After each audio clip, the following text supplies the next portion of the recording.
Hello, how are you? I'm fantastic. Thank you for asking.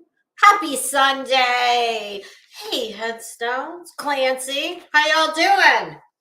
Sorry, I was just, jacking around, playing around in my bathroom, and I looked at my watch. I was like, oh damn, I need to go. So I'm sitting here with my little notes that give me 1 second. I just need to scratch something off. So how's it going? You guys having a good Sunday?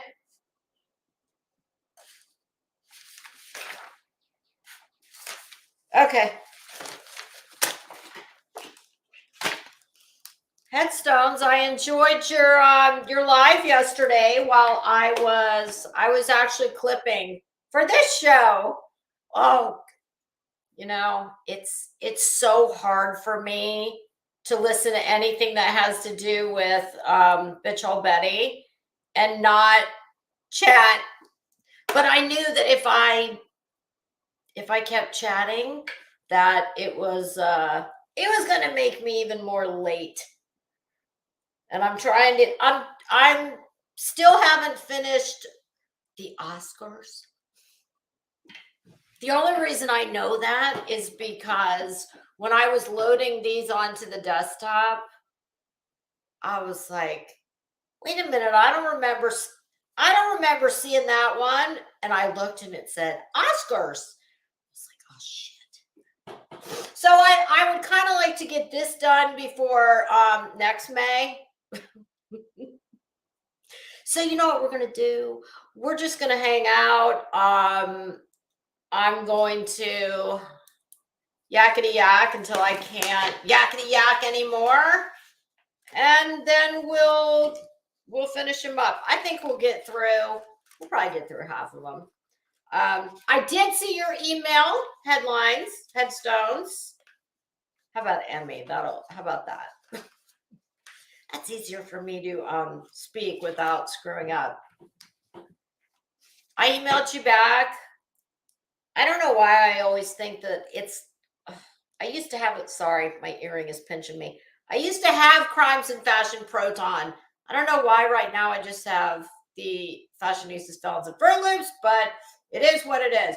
But I definitely want to get together with you, and I want to do a watch and react. And I promise I can censor myself when it comes to her. I know you try and be good and not, drop a bunch of F-bombs while covering her. Hard as it'll be, but I can do it, I promise. You know what? Coachella, no. Mainly because that is, much as I would love for that still to be the season of life that I am in, it is not.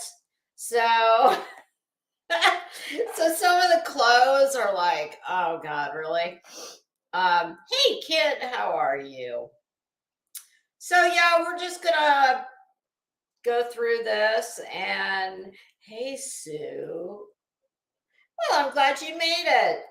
Okay, so I just made a couple notes. I'm gonna give you guys just a few little fun facts, a little bit of trivia about Mr. Karl Lagerfeld.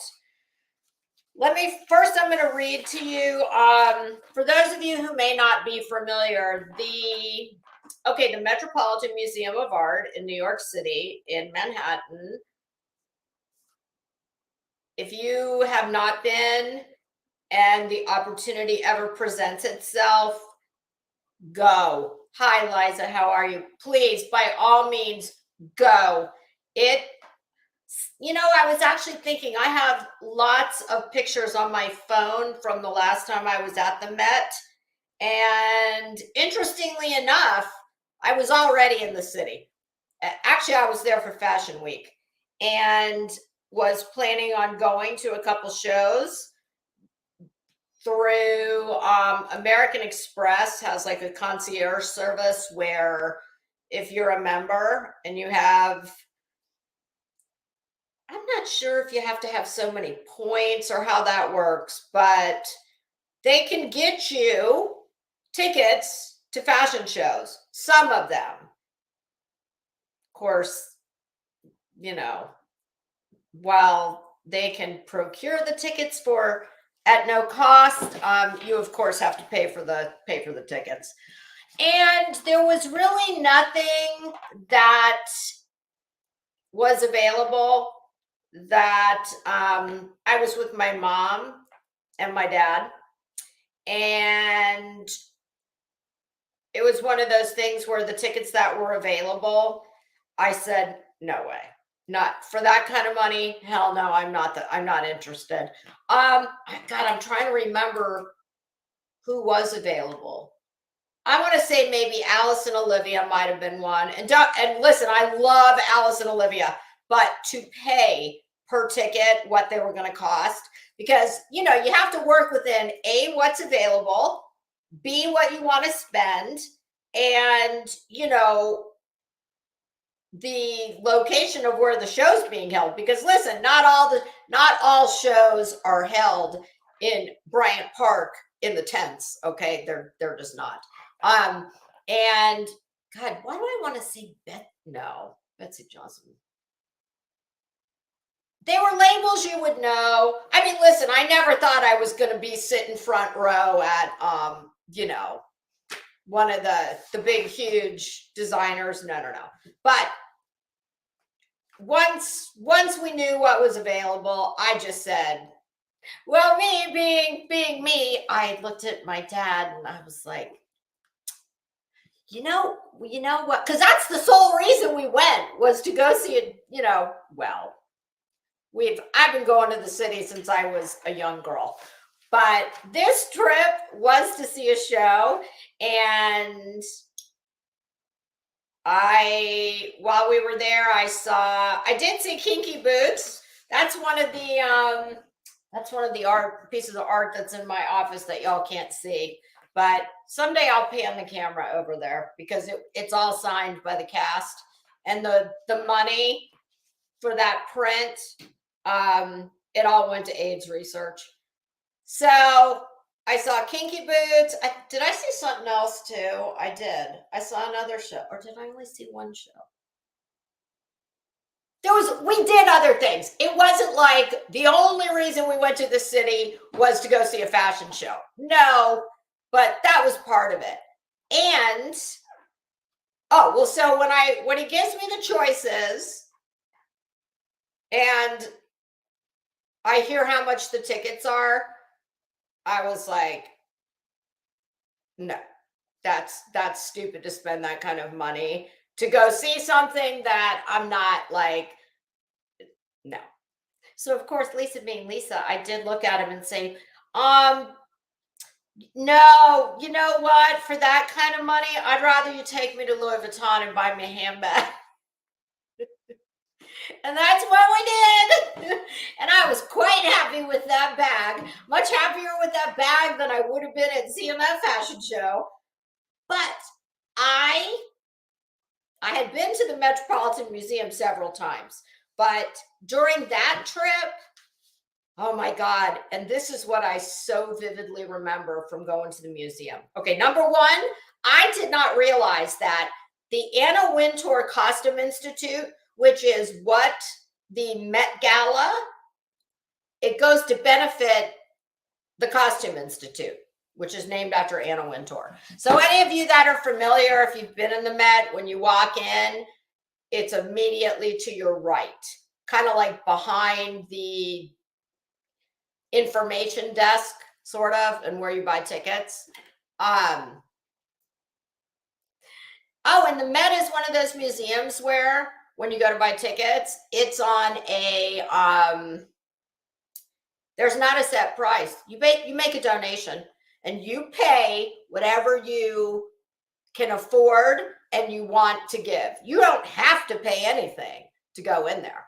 But that was another thing that we went for. So it was like, okay, it's Fashion Week, so we're going to see a show, and I want to go to the Costume Institute. I did not know at the time the Costume Institute is only open a few months of the year, and it's when they have an exhibit. So it wasn't open. And since we were already there, and I mean, listen, you could spend weeks at the Met and never see everything there is to see. But I so remember that day because it was one of the windiest days they had in, it was cold and it was very windy. And I remember the Met was absolutely packed. And it was because it was so bad outside that people who would have normally been outside in the park and, doing all kinds of things, they weren't able to do that because of the weather. So everybody went to the Met.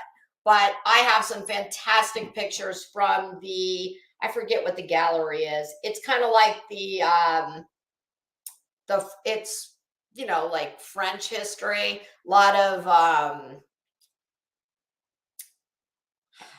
but I wish I could remember what that wing is called. But oh my God, I have some gorgeous shots on my phone of everybody has seen this shot of the glass domed roof inside. So yeah, there were several things on that trip I didn't get to do. But if you ever get the opportunity to go to the Met, go. It is just such an amazing, I'm a museum person, but even if you're not, and you don't think you are, I promise you can find something there that you will love to look at. Hey, Lil G, how you doing? So the first Monday in May, I'm actually looking for a book on my desk. Well, looky here. Oh God, let's see if I can do this without dumping the whole microphone over. Okay. See this book? Vogue, the Metropolitan Museum of Art, Costume Institute, Parties, Exhibits, and People. This is a great book that just shows you some of the people, what they wore, the tables, the exhibits. I forget, this book is several years old. But I collect coffee table books, so fashion coffee table books for the most part. Okay, so first Monday in May every year, without fail, the Costume Institute holds the Met Ball, the Met Gala. Proceeds benefit the Costume Institute. Damn, I should have looked up to see what a table costs. I would say in the very low end of the scale, a table of 8 is probably, oh my God, I would say at an absolute bargain basement price is probably 50 grand, and that is probably wildly underestimated. Probably more like 100 and up. And it is by absolute strictest invitation only. You cannot buy a ticket, although you do have to pay to go, but you can't just because you can write a check and buy a table, that doesn't mean you're getting in. And you know, I don't know how many it's limited to. There is a great documentary on, I think it's on Amazon, first Monday in May, and it shows what goes into putting this Met Gala together every year, from picking the theme to curating the exhibit to doing the table sittings to just the whole thing. And what I mean, it's like a Broadway production, okay? And let me tell you something, Miss Anna Wintour, you don't play with that bitch. Most of you know that The Devil Wears Prada.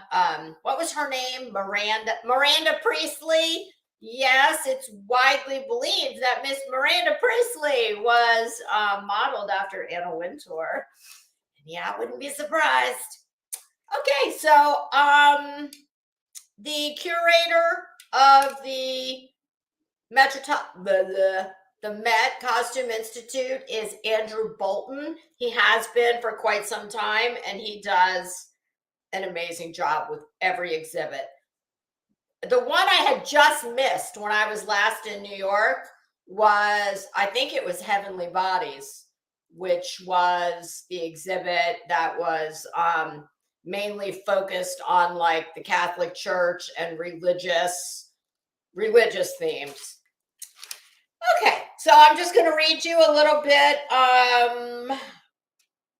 about the theme this year. Then I'm going to tell you just a little tiny bit about Karl Lagerfeld and some little fun facts.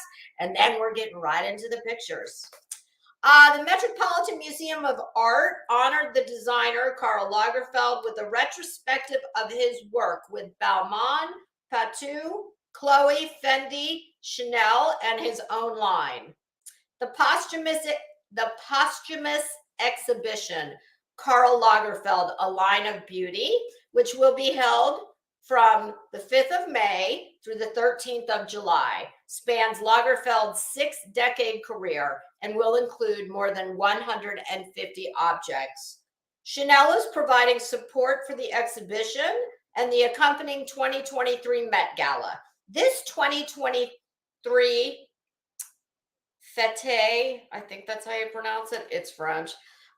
Is being co-chaired by Michaela Cole, blah, blah, blah, blah, several celebrity names.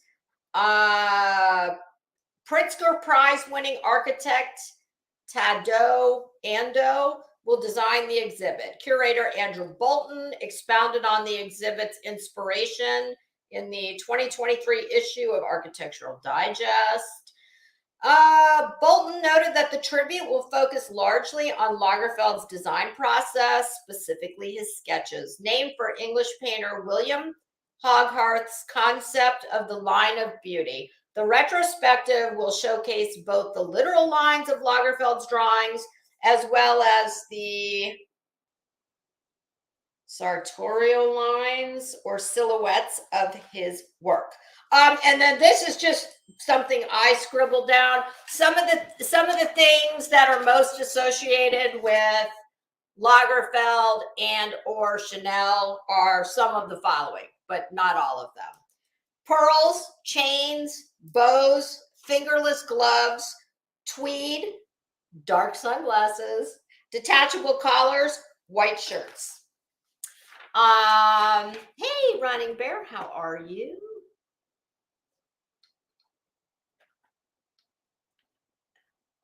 No, headstones. I am in Florida, but I've been going to the city since the very first time as a young girl when I was in middle school that my mother bribed me. She told me what grade was I in? Probably 6th. Yes, I was in 6th. I'm not going to tell you how I know that because it'll definitely make me sound like a very bougie little kid. Well, I was. My mother told me that if I would make the honor roll, I don't know if I had to make it the whole year. I would imagine. If I made the honor roll all year, she would take me at the end of school and we would go to New York and we'd see a show and we'd go shopping and blah, blah, blah, and do the whole nine. And I did, and we did, and I'm pretty sure she bribed me every year after with the same deal. I was a lucky kid. I was fortunate enough to be exposed to culture and, you know, etiquette and manners, and some of the finer things in life at a young age. And, you know, the material things, that's not always good. But definitely to be exposed to culture and things like that, because in Florida we didn't have all that. So okay. Oh, you are in New York? Are you in the city? The last time I was there on this trip, it's funny because my mom is, okay, well, first of all, 100 years ago, my mom lived there, but it was a short period of time and it was a long time ago. But my mom is one of these people. I mean, my mom is a world traveler. She is probably away from home 50-50. She's probably gone as much as she's away, and she's been like that her whole life. And there are certain cities that she knows very well, and New York is one of them. And my mom's one of these who wants you to walk everywhere. Oh, it's only 40 blocks. Come on. But she, she's also got a lot of friends who go to the city, so she's always got good places to go. And the last time we were there, she said, oh, at the very least, we have got to go have a drink. Her friend, now what, ooh, how did that go? She's got it would dox me, so I'm not going to say, but let's just say that there is a friend in the family that is a broadcaster on a major network that you would absolutely know. And she said, when you're here, make sure that you go to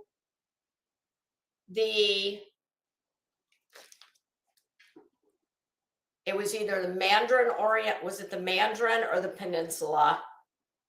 It had to have been the Mandarin because I remember it's like Asian themed. She said, go all the way up to the rooftop bar and go have a cocktail once the sun has gone down. What a view. I mean, you are literally just looking straight down Fifth. I guess it would have been Fifth or Madison. I don't know, but it was spectacular. So, okay.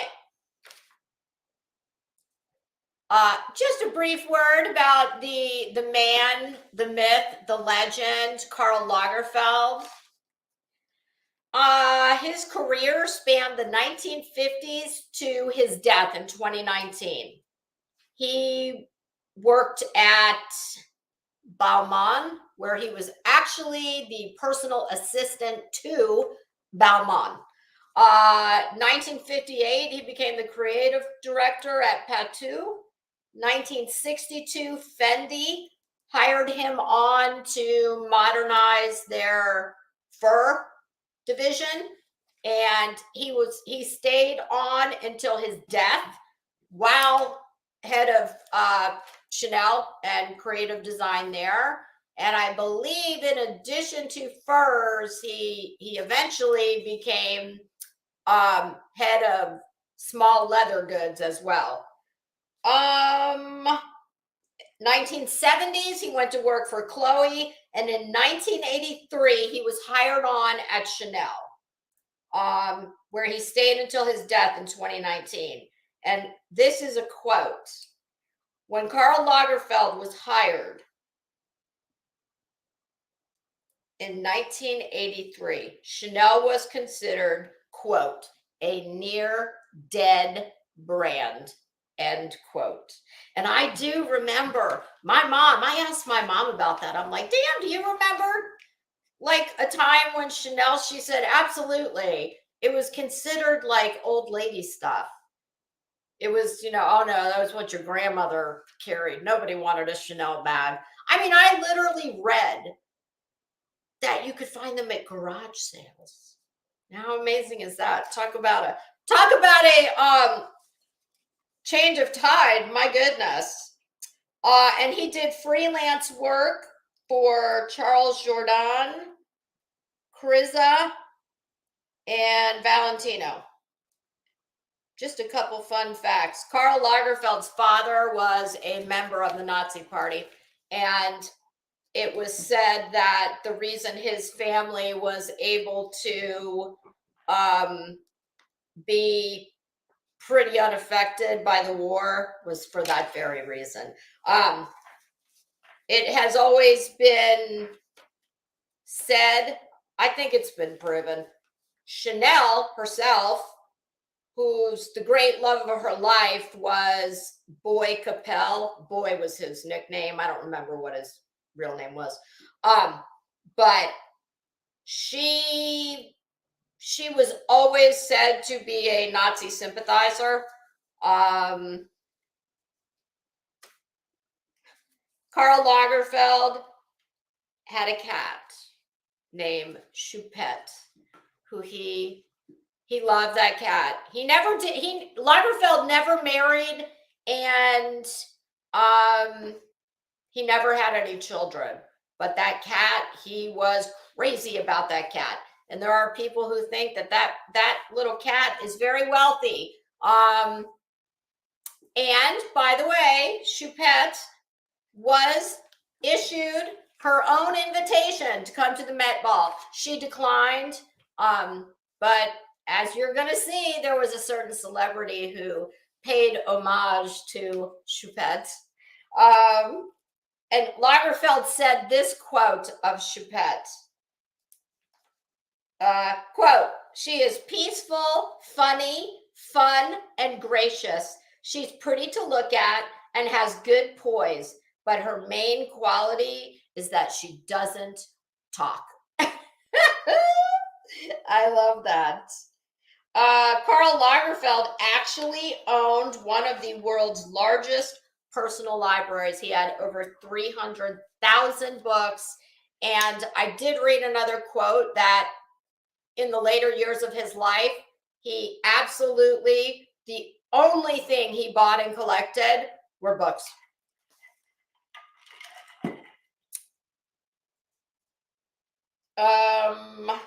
There was actually a book. Karl Lagerfeld lost 93 pounds on a diet that was formulated just for him by one of his doctors in France. There was a book written about it titled The Karl Lagerfeld Diet. And he said that the reason he wanted to go on this diet was because he was seeing all these fabulous clothes. He wanted to switch up his style. And who is the designer that he wanted to particularly wear? I didn't write it down. It'll come to me. But that was the reason he went on the diet, didn't say anything about getting healthy. It was just, like all girls, he, wanted his ass to look better in his jeans, I guess. Well, his jeans are, black pants, but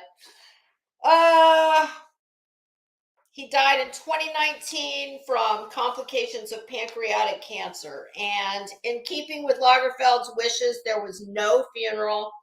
The final collection that he designed for Chanel, which was Alpine themed, when they had the fashion show, there was a moment of silence. And the only other thing that was done was the chairs were emblazoned with his image beside Coco Chanel with the saying, "The beat goes on."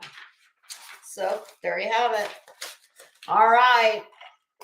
Take it away. Start the pictures.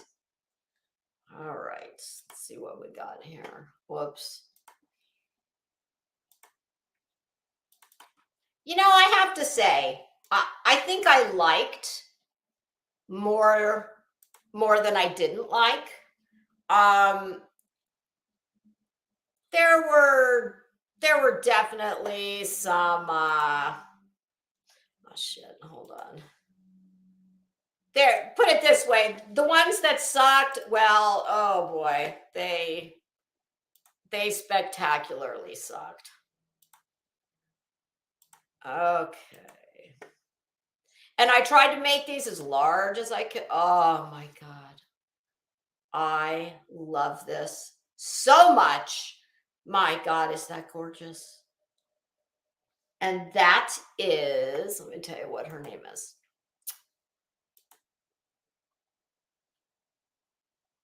Well, I can't pronounce it, so who cares? And actually, I did not know this woman's name.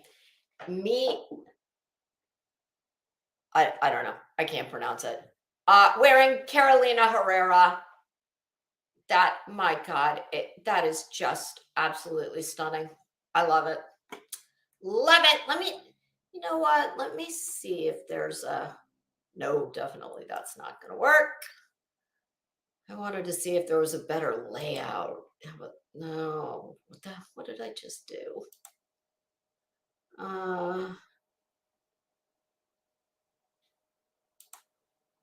Okay, next, moving on. Next, we're going to have Alexa Chung wearing Roisin Pierce.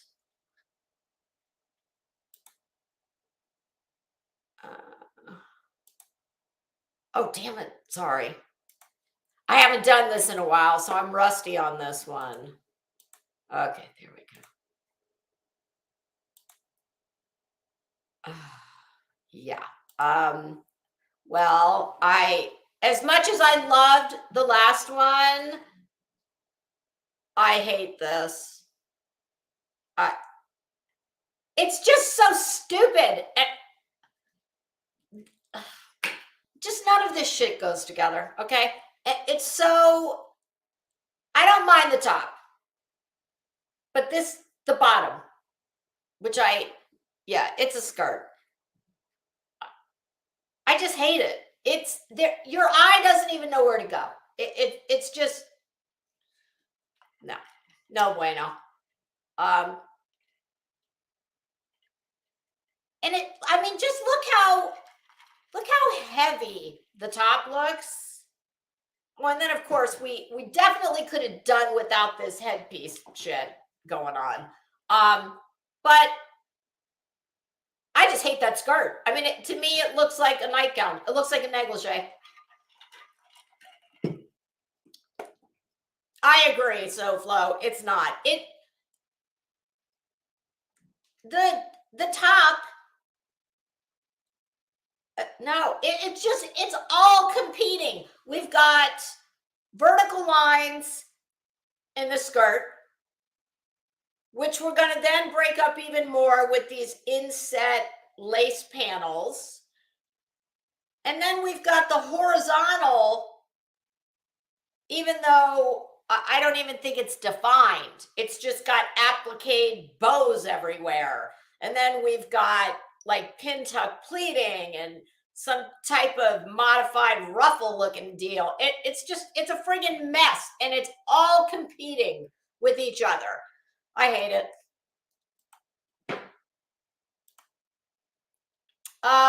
Next is going to be Alexandra Daddario. Dior Haute Couture. Oh. Whoops. Sorry. It always takes me a minute to get the hang of this when I'm doing the...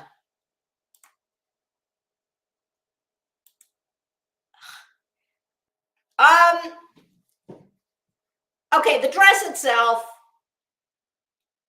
I don't find the dress, I'm not objecting to anything specific on the dress. What I am objecting to is the fact that it has basically just blended right in with her skin. So it's just really, I mean, it's a little hard to see in this picture, but it is a beautiful dress. To me, this color works on the very first girl we saw with the really dark skin. That's who looks good in that color. This girl does not look good in this. This girl reminds me of like a younger, thinner Monica Lewinsky. That's who she reminds me of. She's just very like kind of generic looking.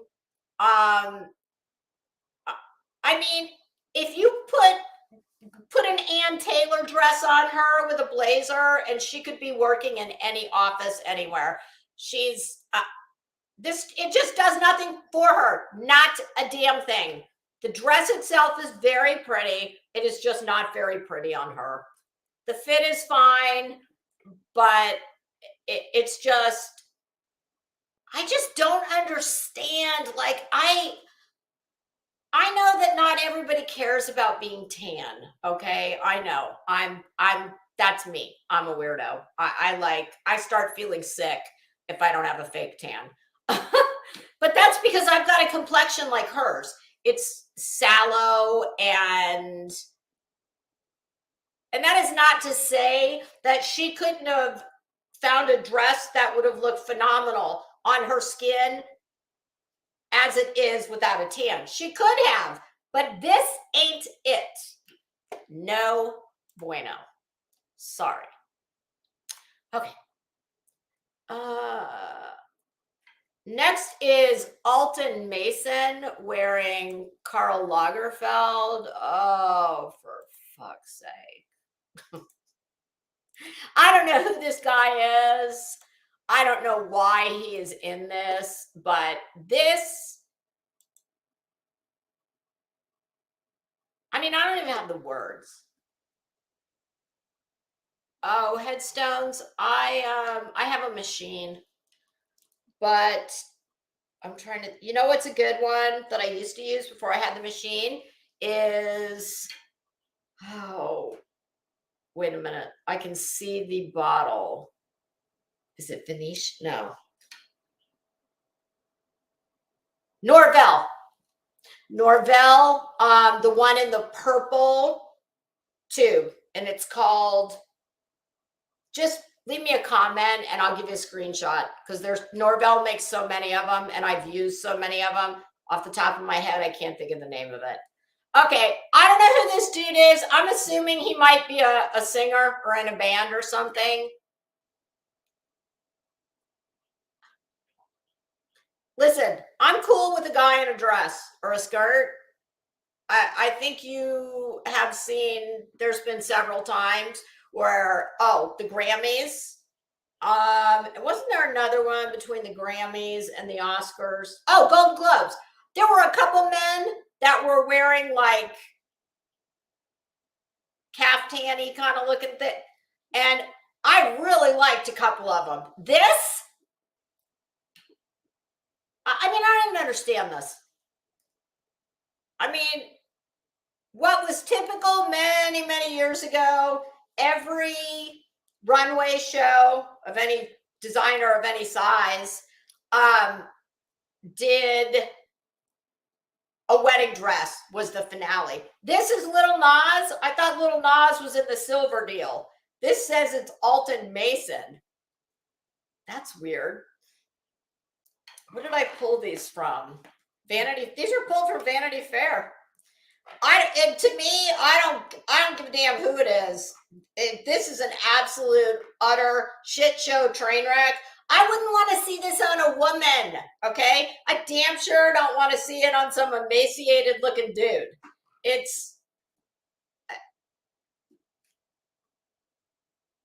The veil is pretty. I don't even know what the thing underneath is. I don't get it. I don't know if it's I don't even know what it is. I don't understand it. The tights or the lace stockings, those are beautiful. I can't even tell where if the footwear is all one ruffled boot, or it's just gross. It's hideous. And like I said, I don't want to see this. I don't want to see a girl wearing this. I damn sure don't want to see him in it. So that's my thoughts on that. And I think all of it alone is probably quite beautiful. But I don't like this. I don't understand it's like I'm not even going to try and explain it because I don't know what the hell it is. Okay, moving on.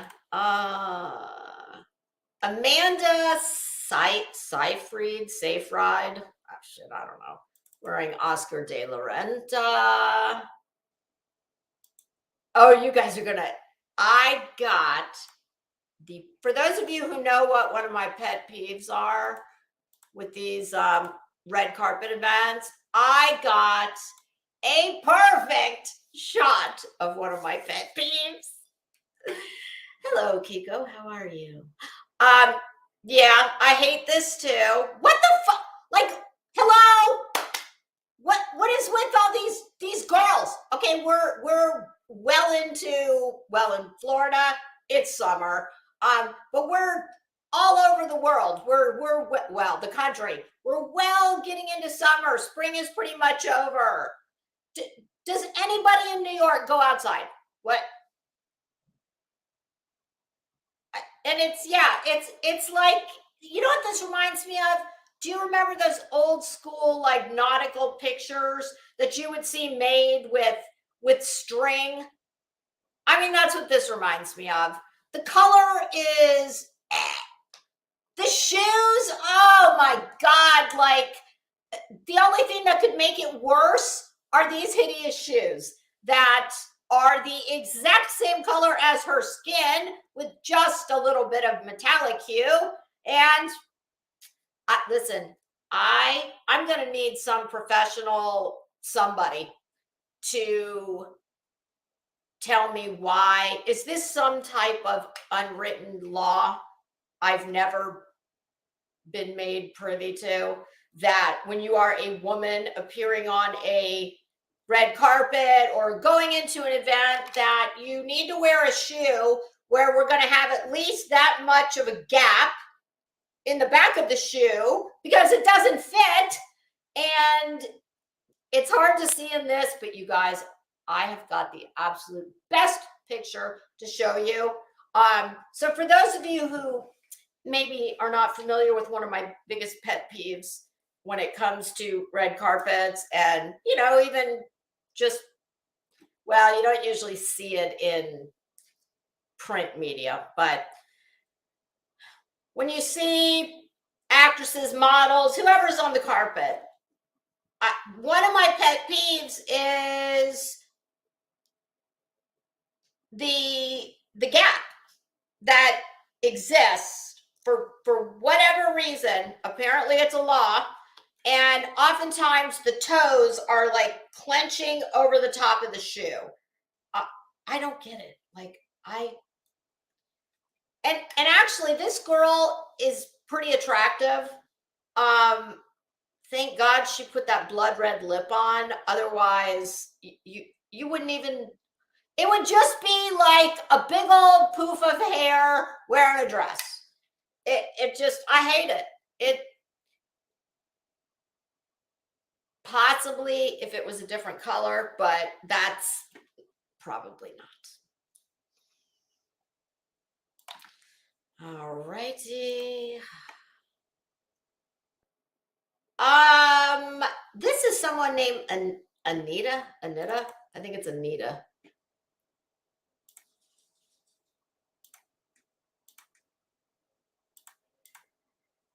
Wearing Marc Jacobs. I really like the dress. I am not usually a fan of long gloves. In this case, I am, because I think it when you're in all black, but this does have a lot of architecture, and it's got this gorgeous detail here. I love the dress. I love the gloves. What I do not love are those slutty ass, like I call them pleasers. I think that's what they call like those big stripper looking Frankenstein shoes. Not a fan of the shoes at all. I do get the reference in the shoe, but I just think it was, I think that what is a stunning dress with beautiful architecture and then these very gorgeous ladylike long gloves, and then you take them and you put some Lil Kim looking hooker shoes. Nope, wrong. And I don't know who she is. She's very pretty.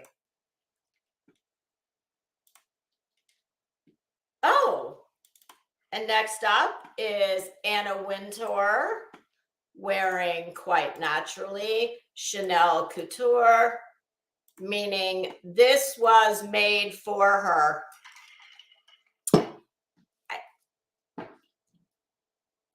I love the coat. And it's very Anna. I mean, this is Anna.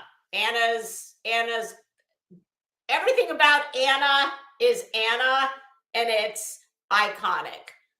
The hair, it's a rare occasion to see Anna without her giant Chanel sunglasses on. I have to say though, I am not a fan of the skirt. And why I'm not a fan of it is because the hemline to me is a tragic mess. Because it does not, I swear to you, that looks like a damn basting stitch that they put in there just to, like it almost didn't get to the final fitting. Like we got to the second to last of the fitting and we didn't get the French hem put in there. So if it had been, I hate the hem. The hem ruins it for me. But yeah, I mean, Anna Wintour, she wears a lot of this type garment. She's incredibly teeny weeny. So she favors a lot of, she's very into embroidery, beading, brocades. She can wear all these heavy type of fabrics that are, highly embellished because she is so tiny. And the coat is beautiful. I mean, Anna Wintour used to wear a lot of Oscar de la Renta. In fact, I think when her daughter got married, Oscar de la Renta made her wedding gown and Anna's that she wore. Oh, that is actually a coffee table book. And you want to talk about spectacular. So it's beautiful, but the skirt ruined it for me. I mean, to me, this, while it could have been a dress, to me, I look at that, I call that a car coat. That's what that is. But, and I think it is a coat. I don't think it was designed as a dress that she just decided I want to wear a skirt under. Because she could have though.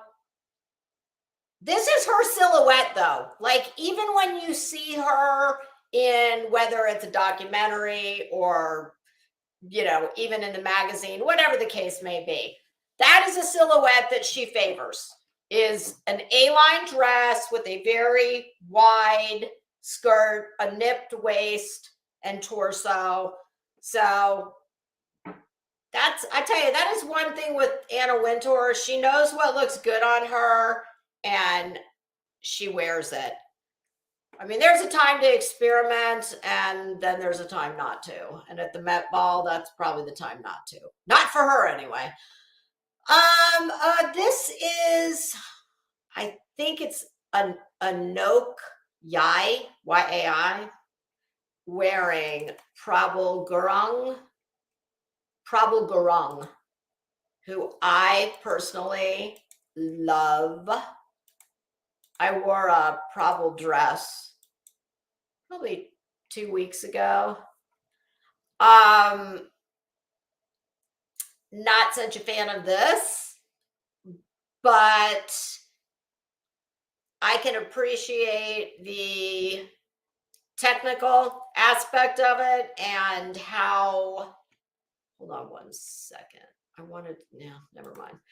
But I don't get it. I don't,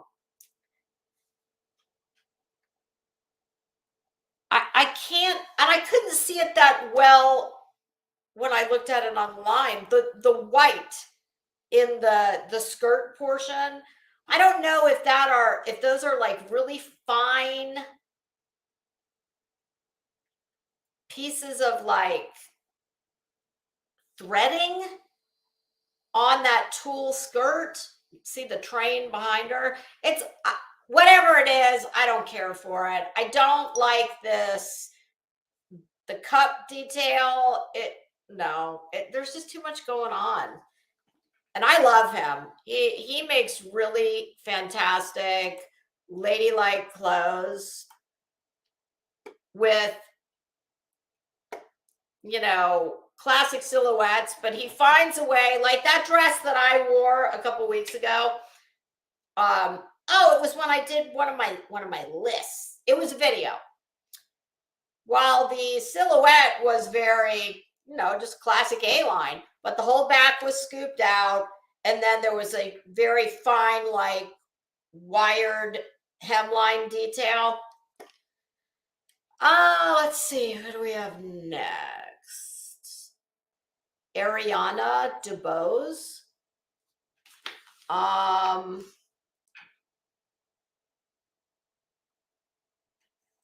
Wearing Altazara.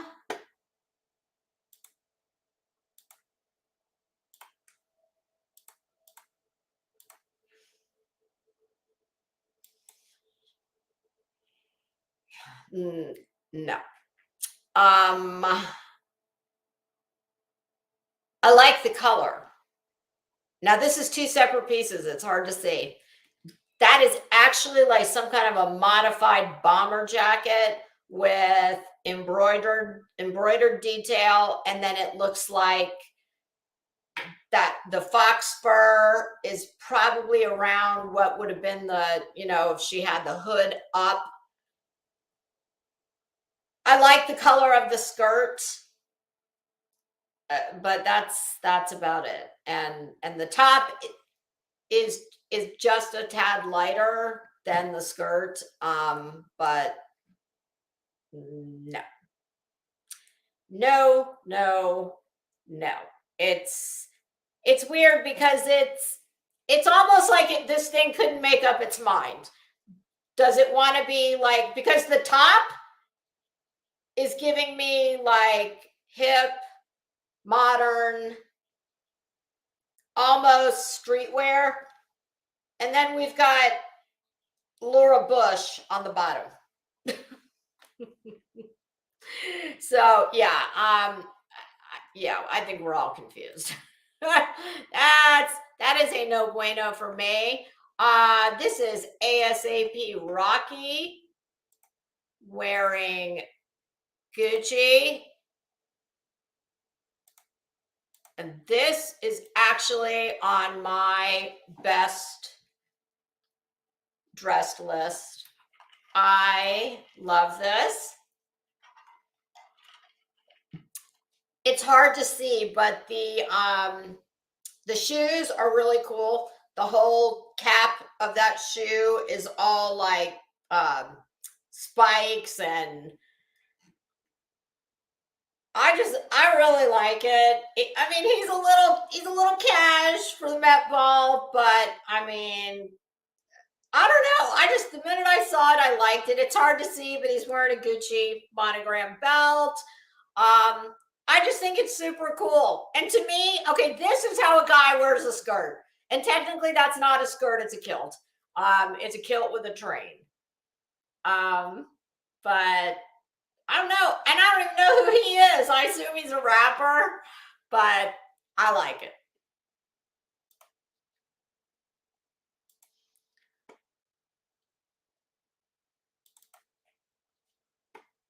Oh, next up is Ashley Graham wearing Harris Reed. Whoops.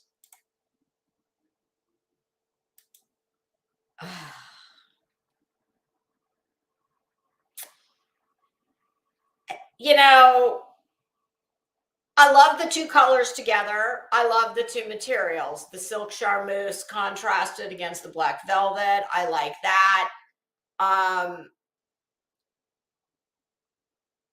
I think that the hem detail, like this wave type of effect we've got going on, is interesting. The detail where the, at the back where she's got like this, it's almost like a I don't even know what to call that. It's almost like a hula hoop kind of detail behind her.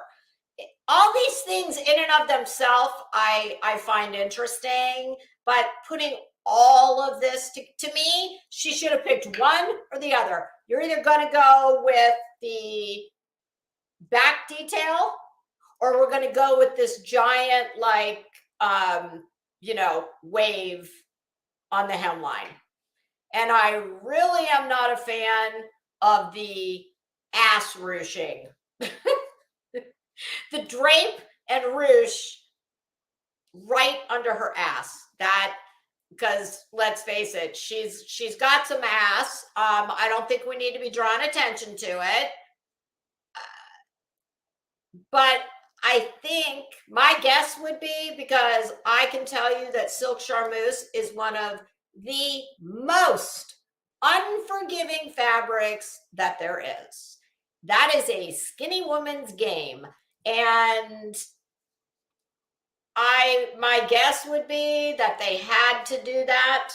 They had to drape it and ruche it there, because otherwise there is just no way it would have worked. I don't think it works now, but yeah, just too much going on. To me, it should have been one or the other, not both.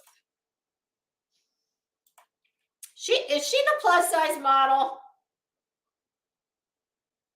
Next is Ashley Park wearing Michael Kors collection. I really like this. I am not typically a Michael Kors fan. And when I say that, Michael Kors has been able to do something that very few designers have ever successfully been able to do. Many have tried, but for me, well, first what he's done is Michael Kors has managed to get a foothold in every segment of retail, all the way from, well, I don't think they sell it in Walmart, but TJ Maxx, Marshalls, all the discount stores. He's then in the next level of store, maybe like at a Macy's or a Dillard's. Then you can go to Nordstrom, Neiman's, Saks, and all the way to Bergdorf Goodman and Couture. So that is a very hard thing to do. For me, that is the exact reason I would never spend money on Michael Kors. If I saw something that was a reasonable price, and I would have to really love it. Okay, fine, buy that. Here's what I would never buy. I would never buy a gown like that. Of course, she's not paying for that, but he does dress women who are spending thousands and thousands of dollars on a dress at the very top of his line. I'm sorry, I'm not doing that. I am not spending that. To me, it doesn't matter what I think because he's filthy, filthy rich. But just for me, I'm not going to buy Michael Kors at, I'm damn sure not buying it up here because to me the brand is watered down. I mean, for me it is. Obviously for many others it is not. But I do like this. It's like a fishnet, but it's got a nude lining underneath, and you can see the chain reference underneath the waist detail, the train. It fits her like a glove. I do think this is beautiful. Next is Aubrey Plaza wearing Stella McCartney, which means bear in mind that everything she is wearing will be made of sustainable, vegan, organic materials. I think the dress is gorgeous. It's a lot. I mean, it's interesting because you don't often see cleavage from that angle. And it fits her like a glove. I absolutely, speaking of gloves, I despise those latex looking gloves. That's hideous. I don't know anybody but this is the Met Ball. This is not about, this translating into the retail market. But I do think it's interesting. And it works on her because she is so flat chested. So I think that I love the dress. I hate the rest.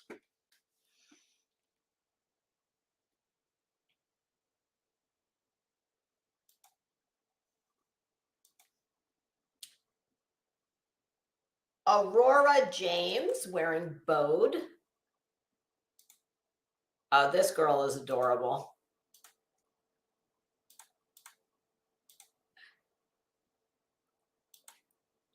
Now, this is giving me Bridgerton vibes. And actually, this is very reminiscent to me of a brand that I absolutely love and buy a lot of, only when it goes on sale because it's obscenely, ridiculously expensive.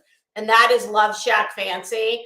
Love Shack Fancy. This is so Love Shack Fancy. It's all very ladylike, very girly, lots of this type of what do they call that print? This is almost like a brocade. I guess it really kind of is. I love the jacket. I think I don't think it's quite as dressy enough as it should be. I'm not, the color does look good on her. That is not a color I could ever wear. Because when I look at this, that's what I think is Love Shack Fancy. And trust me, nobody's wearing Love Shack Fancy to the Met Gala, okay? But it is very, the minute I saw that, I was like, oh, Love Shack Fancy vibes. So if you like this kind of, think Bridgerton, think like a little girl's room with remember back in the day, maybe like 80s, your dream girl's bedroom, it'd be pink with cabbage roses and a canopy bed. It's very romantic, but I do not think that it is, I don't think it's Met Gala. Next is Ava Max wearing Christian Siriano. I only saw a couple girls that he dressed.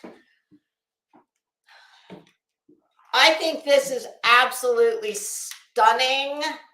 I think that she did it a disservice by this headpiece.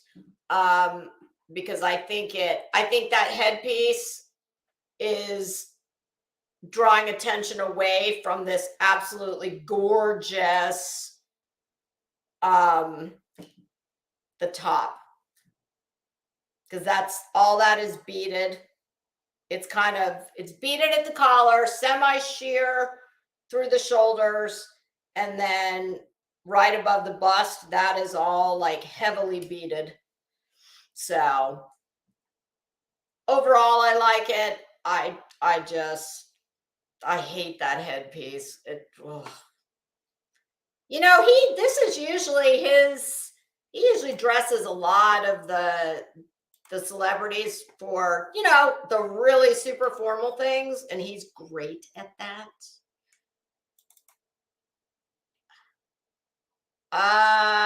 Next we have Bad Bunny wearing, oh, hold on a minute. What did I do? Shit. Bad Bunny wearing Jack Moose. Or Jackamoose. Wait. No, Jack Moose. Jack Moose spelled JACQUEUMS. My God, there was a few of these I had to Google the pronunciation of. Man, there are some tough, like, French names to say.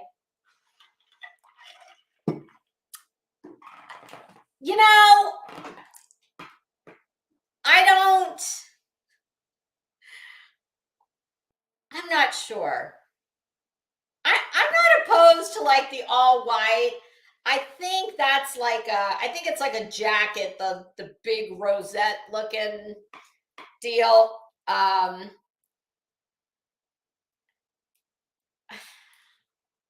don't know. I think he's pulling it off. It's given me very just slight like orderly in a hospital kind of vibe. But you're going to get that paging Dr. Kildare. Hell, at this event, it was probably paging Dr. Feelgood. I don't know. I don't hate it. I don't love it. I don't hate it. We've seen worse. Oh, and we're going to see worse. I can't wait until we get to my pet peeve. Next is Brian Tyree Henry, who is going to be wearing Karl Lagerfeld. Now, I really like this. The minute I saw this, it gave me Andre Leon Talley vibes because of the big coat. But he's got the crisp white shirt, and he's got the pearls. And I think they're woven with some kind of like the purse strap. There's some tweed, some mesh. I like it. It's a lot, but it's the Met Ball. It's supposed to be a lot. Okay, so he's a rapper. I figured. He looks like a musician.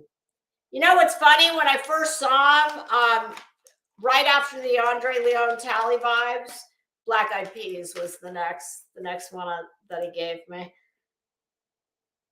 Brittany Griner, along with her husband, who, sorry, I don't remember what his name is. I didn't really care. Wearing Calvin Klein. I actually think they both look great. She looks fantastic. That classic silhouette, and it's white.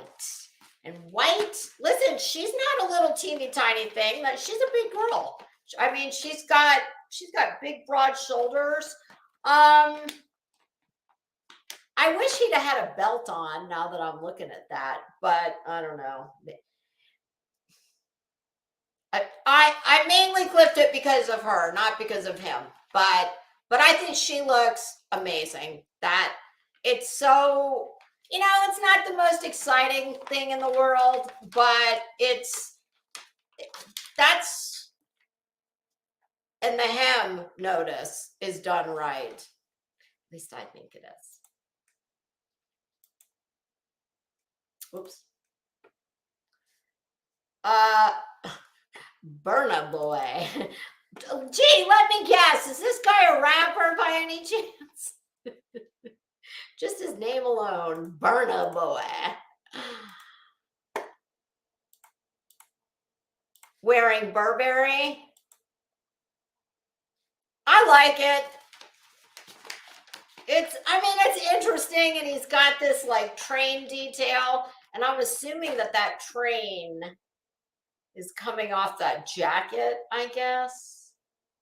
I hope. Yeah, it's got to be coming off the jacket. I don't know who he is, but I like it. And we're gonna see somebody else that I think they might have actually come together. If they didn't, they should have.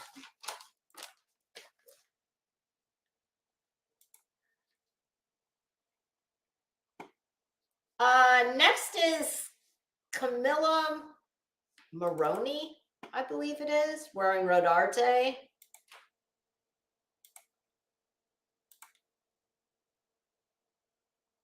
Oh, hold on. I lost her.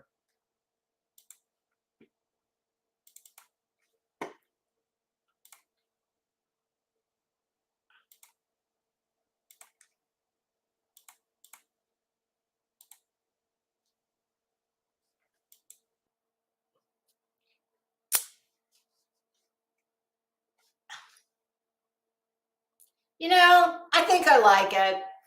It's interesting.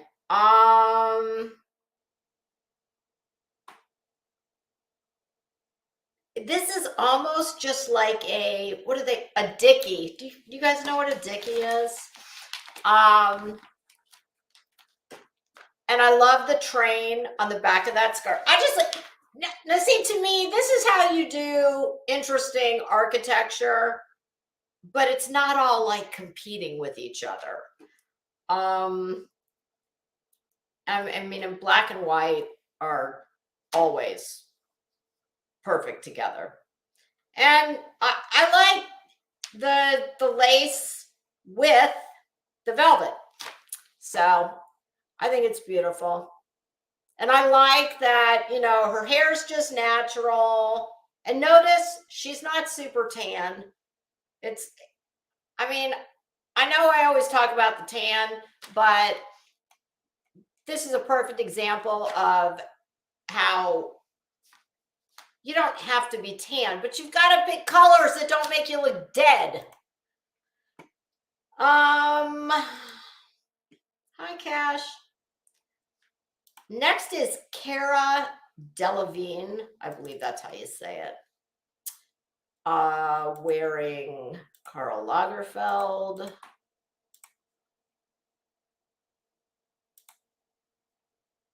I actually really like this. At first, I was like, not sure what it was. But so basically, she's wearing like a micro mini with a giant train. And then the black are,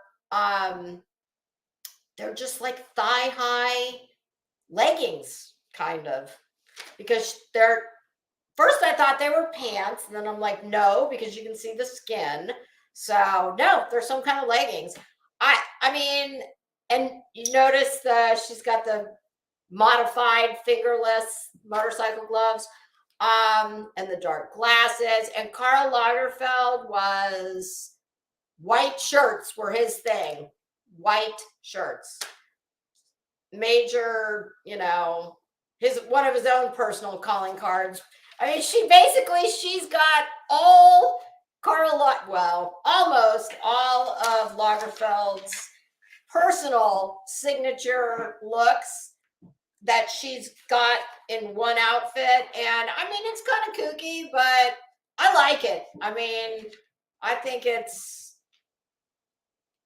y'all, there's only so many things you can do with clothes. There's only so many colors. It's interesting.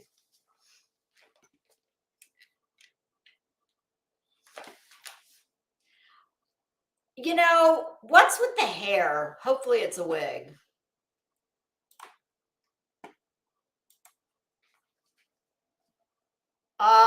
Next is Cardi B wearing Shin Pang. I'll tell you what, Miss Cardi B here. Okay, first she's given me like one of those Barbie doll head vibes. But I have to say, she has gone, at least for me, she has gone from being one of the worst dressed, sluttiest looking, like going the way of Lil' Kim, to I think she's on the right track. I think she's going to actually end up kind of like Lady Gaga. Of course, she started from a much sluttier place than Lady Gaga. But she's really she's been bringing it lately. What she wore to I think it was the Oscars. Oh God, I was crazy about that. Wasn't it blue? And it had the cutout, and it was almost like if you could wear a question mark. I mean, this is okay. Here's what it's so weird because I love the dress, like from the neck down. The styling, I'm not crazy about. She is giving me from the neck up. I'm getting a cross between Paula Deen and Strawberry Shortcake. I mean, no. I hate that wig. I don't like that damn headband. The dress, I think, is amazing. I love it, and I think I appreciate somebody who takes a risk like this, because listen, anybody can just be skanky slutty looking. Okay, anybody can step out of their house wearing pasties with fishnet over them and 8-inch pleaser heels. Like, anybody can do that. I think I like that. I really do. I think she is going to kind of do a Lady Gaga. Like, it's getting more and more dialed in. She's going to be somebody that these designers are going to love to dress, because she will, much like Lady Gaga, she will take the chance. Yeah, hell yes. Put me in 50 pounds of, Camilla rosetted or camellias. That was one of Chanel's, signature flowers, the camellia. And these, I believe that's what that velvet has been worked into. What I'm calling a rosette is a camellia rosette. So designers like that. Not all designers, but designers and stylists will want to work with her too. But especially designers, because they all know where their bread and butter is, and it's not here. No, it's in the stores hanging on racks. That's their bread and butter. So, all designers want to be able to do something fun and different that, appeals to their creative nature. So I think she's going to actually pleasantly surprise all of us. Chloe Fineman wearing, oh, hold on, I had to look this one up.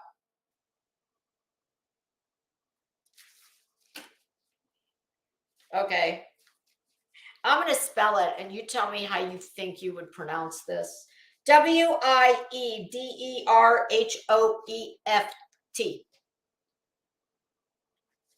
Well, unless you said Wiedeft, then you would be wrong. Wiedeft. I had to listen to it. I had to Google it and listen to it multiple times. I hate this. I don't have any idea. Is this girl 22 or 62? Like, it's just dumb. It's too much shit all thrown at the wall. Like, we don't need these meshy sleeve things. All the detail here, the stupid, the length is ridiculous. Like, what? I think back in the day, that would be what my mother would have referred to as tea length. I mean, it's just, I hate it. I just hate it. And then she's got this stupid, like, little bag she's holding. It's over accessorized. It's tortured. It is tortured. This thing is overworked to death. Yeah, it's just dumb. I hate it. I hate it. Oh, Christina Ricci wearing Fendi. Oh my God. I guess you can already guess that she's also up for the worst dressed list. This shit is so ugly. The color, ugly. Silhouette, ugly. Shoes, tragic. Her skin is like she looks sickly. Styling, terrible. Hair, ugly. God, it's awful. This, oh God, I hate it. I hate this. It's like a cross between silver and celery green. That's what I get from it. We've got shiny, we've got asymmetrical, we've got lace, we've got ruching. It's like there's nothing we could do to make this uglier. I don't get it. Like, it's awful. And the shoes, my God, you guys, I wish you could see these shoes. They are like some kind of modified. They're like a cross between what the Seven Dwarfs.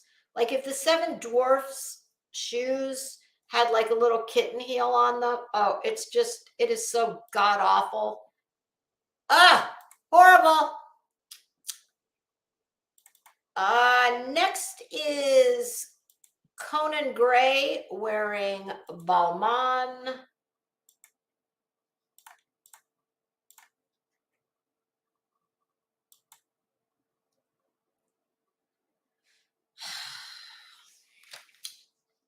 I'm not. It's giving me. I mean, it is giving me Lagerfeld and Chanel for sure. It crossed with flamenco dancer.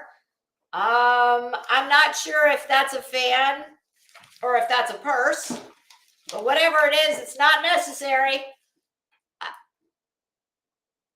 I'm also getting a little bit of Matador vibes.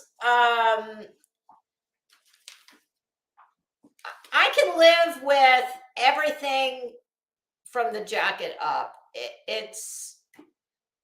I think we could have done, I think if he had done without the fan and the throwaway little itty bitty train that looks like it's a piece of toilet paper, it's honestly, it's almost like they had a roll of black toilet paper in the bathroom and it's on the back of his, because it's not long enough to be a train. It's just like some weird afterthought. Like, oh, I guess we should throw one more thing on it.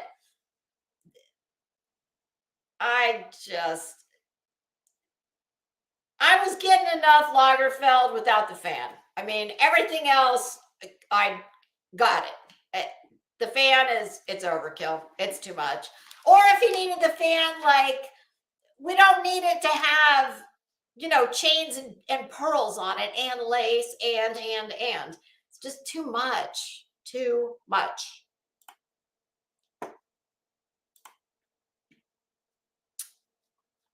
Devin Aoki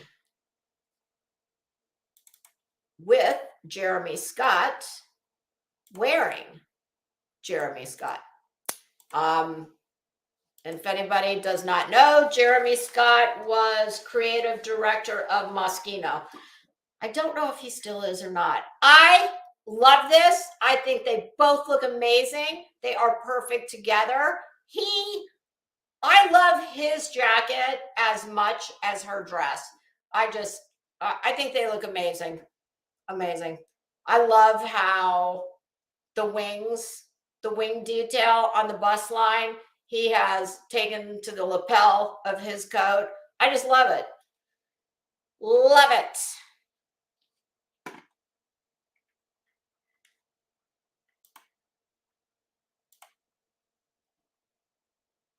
Doja Cat. She's another one that I think is gonna be. I think she's gonna evolve, but I think she's gonna be much like Cardi B. She's gonna be one of these that designers are gonna really like to dress.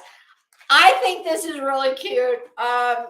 She's had major misses for me the last few award shows, but I love this. I think this is adorable, and it's a little hard to see in the picture, but the headpiece, it's got little ears. So this is an homage to Choupette, if I had to guess. And it's just gorgeous. The silhouette is fantastic. I absolutely love the train, the beading, the back. It's stunning. It looks fantastic on her.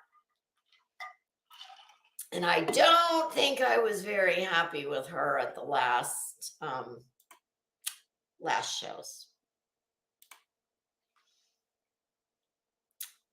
Oh.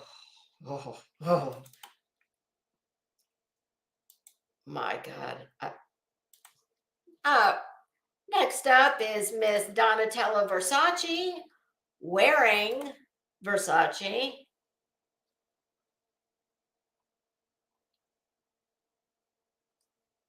It's hideous. She's hideous. She is turning into a plastic alien. Donatella, you got to stop, girl. You have got to stop. It's like she is clearly one of these women who is addicted to plastic surgery. And I don't know why none of them seem to have a friend or family that can get a hold of them and tell them what they need to hear, which is, you have made yourself look like a woman who's, I don't even know how old Donatella is, but I don't think she's as old as she looks. And she has spent enough money that if it worked the way she thinks it works, she would be 12. I mean, honestly, for me, she is getting to the point where she's going to not even look human anymore. I mean, we are very, very close. She's got that alien look going. I think her hair, I think, is about the only thing I can compliment in this. I mean, look at how old is this woman? She has got to be, I don't even know. I don't have a clue how old she is. I mean, if I'm 53, she's in her 60s. Put it this way, I don't know. She's too old to be standing up there wearing a see-through skirt. Like, my God, can you imagine? Can you imagine what it looks like from behind? Yes, she's yeah, no, I don't like any of this. I think it's hideous. The cups, I mean, I'm sorry. When the cups are this size, no, we don't need to be, no. It's just awful. All this, it's competing, everything on it is competing with everything else on it. It's shiny. We've got vertical. We've got horizontal. We've got embellished. We've got see-through. We've got shimmer. Oh my God.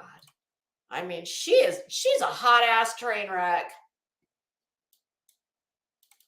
Oh, unlike this heavenly. Next up is Dua Lipa wearing Chanel. This is absolutely up for one of my best. This is all like a tweed. It's probably like a silk wool boucle type of textile. It is gorgeous.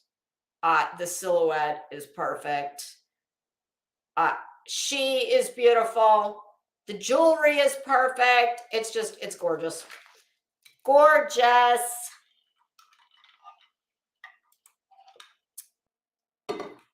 She, if I remember correctly, she doesn't have many misses. Not, oh God.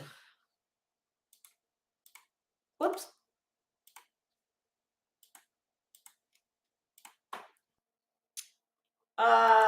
This is Elle Fanning wearing custom Vivienne Westwood.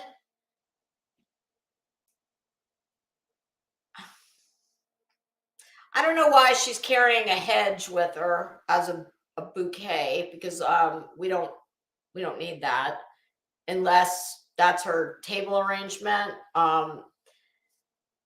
Because I don't need her to be carrying that hedge with her to know that this is like supposed to give me wood nymph vibes. Yeah, I get that without the bush.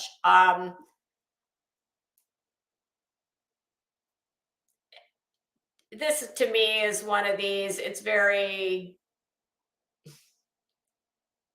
I don't hate it. I don't love it. To me, it's there. It's a wash. Honestly, when I see this, it reminds me of it's parquet margarine. It's not nice to fool Mother Nature. That's just what I get. Like, I could see a little wood, like a woodchuck and a squirrel and some butterflies and maybe a little fox chasing her up the stairs. Like, it's okay. I mean, there's nothing wrong with it. It's just not. Oh God. Amy Adams? Amy Adams wearing Bode. Whoops.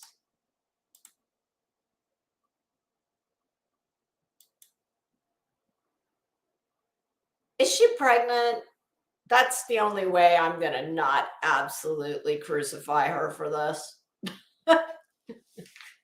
And the only reason I think she could be is because how she's, got her hand on her, like, bottom of her abdomen.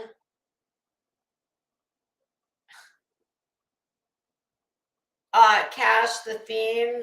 Well, it's not Sailor Moon. It is Karl Lagerfeld, Chanel, Balmain, Chloe, anywhere that Lagerfeld had his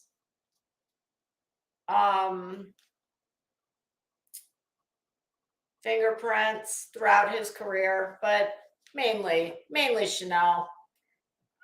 To me, this is like, first of all, it's matronly as hell. It certainly looks like she's got pants on underneath that, which is absolutely why.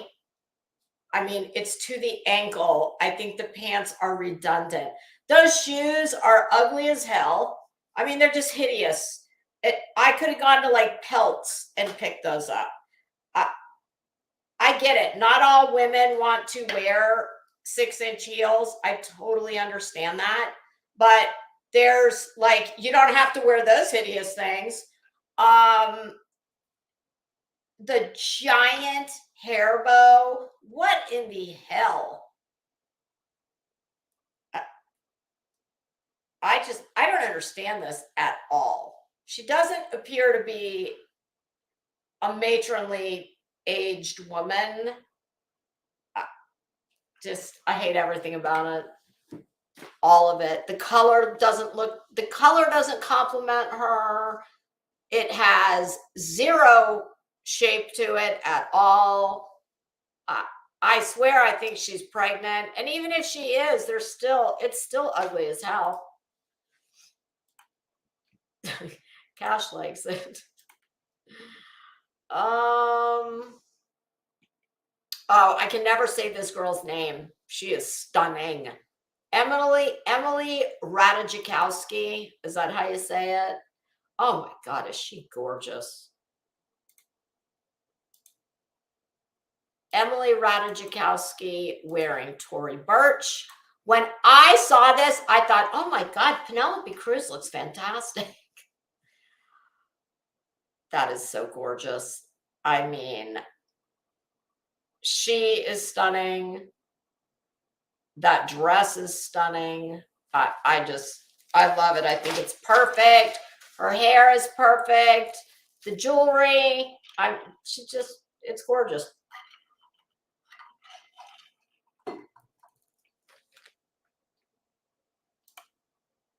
Oh, well, I'm getting to my maximum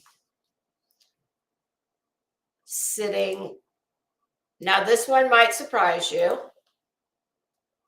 This is Erykah Badu wearing Marnie.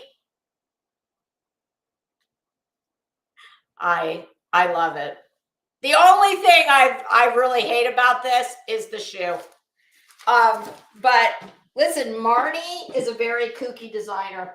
Marnie is like, oh God, I'm so sorry, you guys. I have to get up. I can't sit anymore. Oh God, I can't sit anymore. And it's one of those things when I do get up, you know how you have to just like kind of, you have to let all the parts that are that are not going the right place, you got to let them fall back into place again. Oh God, like my hip bone. I don't know. I just really love this. But I'm a sucker for like flapper fringe. I think I would call this flapper fringe because it's real fine. I love it. To me, this would have been absolute perfection instead of those god awful Herman Munster creeper boots if she had worn like a gorgeous like a Renee, I don't know how you say her name. Renee Calvilla. Oh, she makes gorgeous evening shoes. They're all beaded. Really just gorgeous.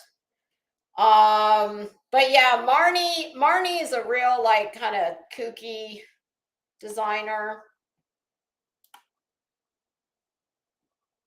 Oh, Eva Chen wearing Fendi Couture, also in the running for worst dressed.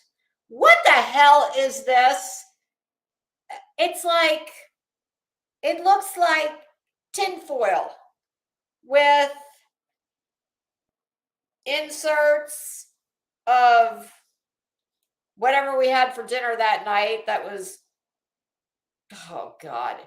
And to take an ugly dress and make it uglier, we're going to add these god awful fingerless long opera gloves. Oh, and then we've got the hair piece. It's hideous. Hideous. Like, I wouldn't have liked this if it was in any other, even if that was like hot pink in the insets. No, I just hate it. I just think it's ugly. It's doing nothing. Clothes should complement the woman wearing them.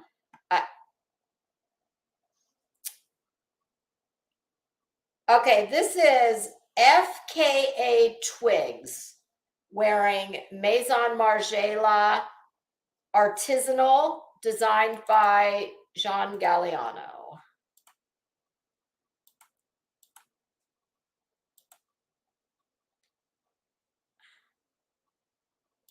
And she is a twig. I like it. I mean, there's a lot going on, but it's very interesting and it's not all competing with each other. I I think we could have done without the headpiece, but I love the dress. It the fit is amazing. And I like all the this looks like it's a probably some type of a wool similar to a tweed contrast on the lapel. Is she a singer? Twigs, FKA Twigs. These names they come up with, they kill me.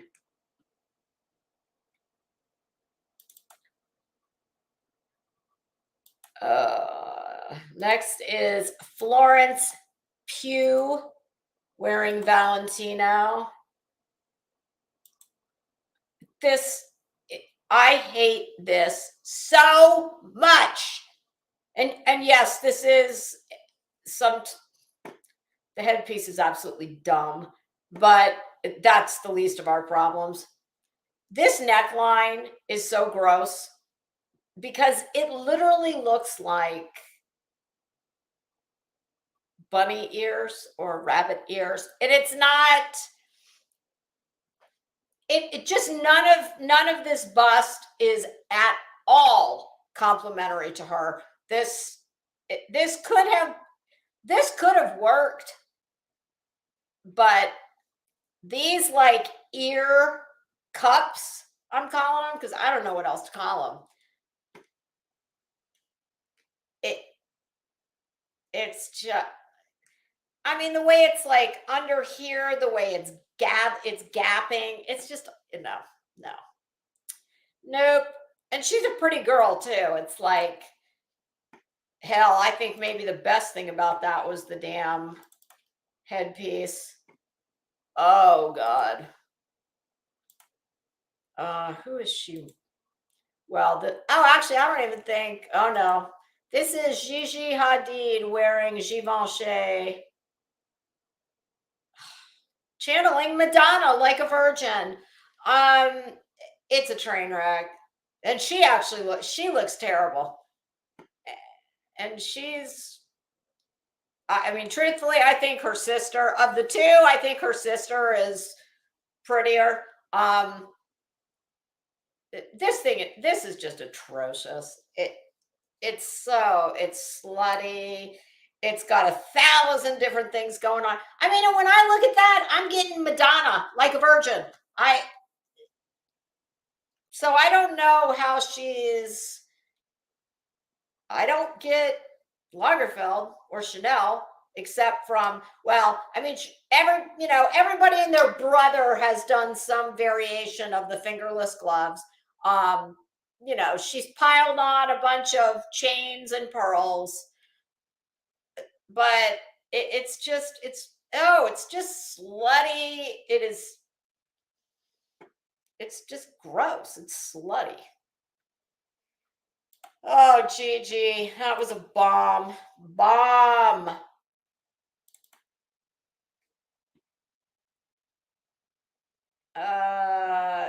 Next is Giselle I don't know how you say the bitch's name. Bunsten. I love the jacket or I can't tell if it's a jacket. I think it is. Or maybe it's just a gigantic ostrich feather cape. I don't know. The dress itself, I mean, it's very nice. But the jacket is what makes it. And of course, she's never had a bad looking day. Let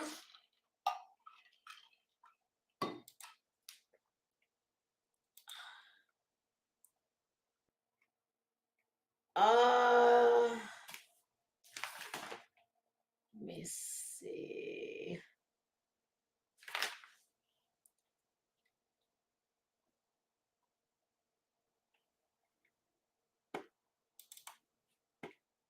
This is Glenn Close wearing Erdem with Erdem.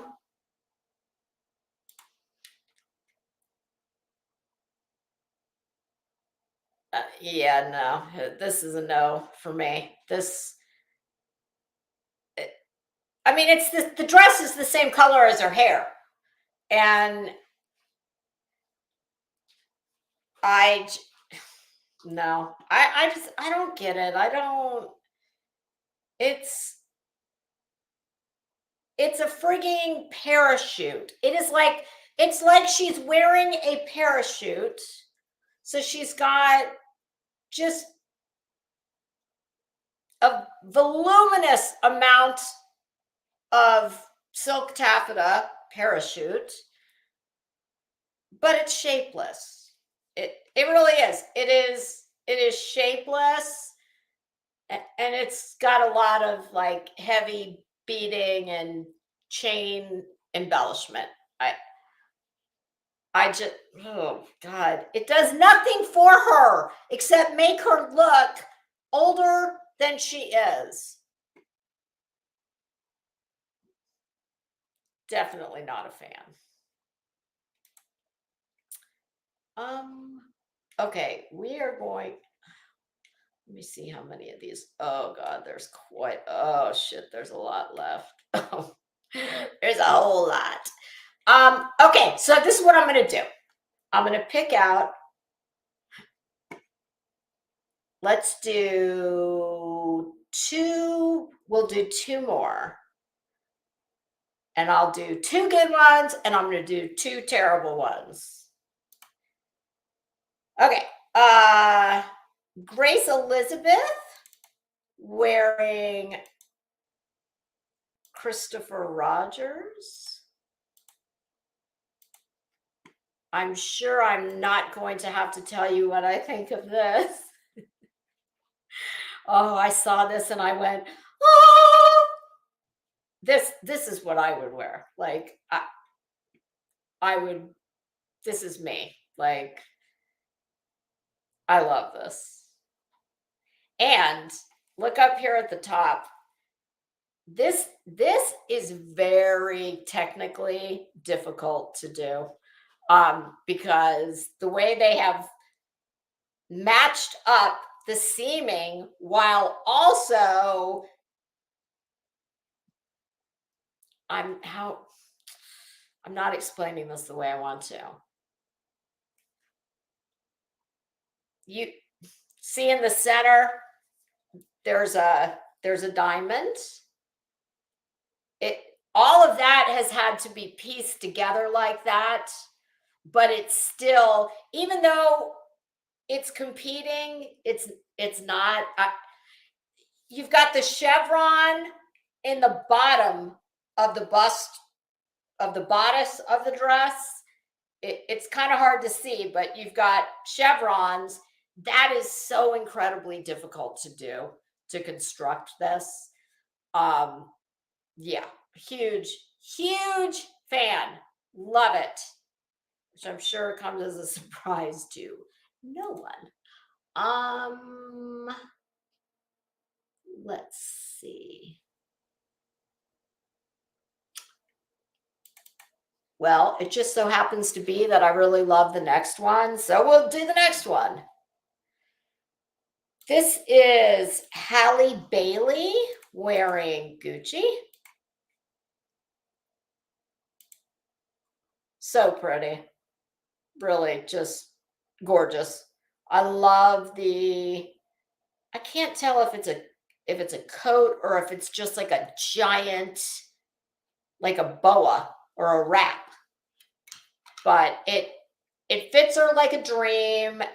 The textile itself, it's kind of hard to see, but it's beaded lace. It's it's just gorgeous. She she did really. Bye, Cash. Thanks for stopping in. She did really good at the last show too. She's definitely going to be one to watch. Okay, now I'm going to find my pet peeve. It won't be hard to find, I don't think, because it's going to be one of the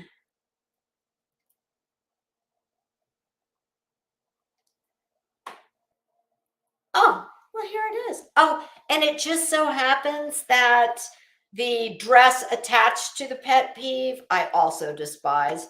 But we'll look at the dress first and then I'll show you the pet peeve. This is Suki Waterhouse.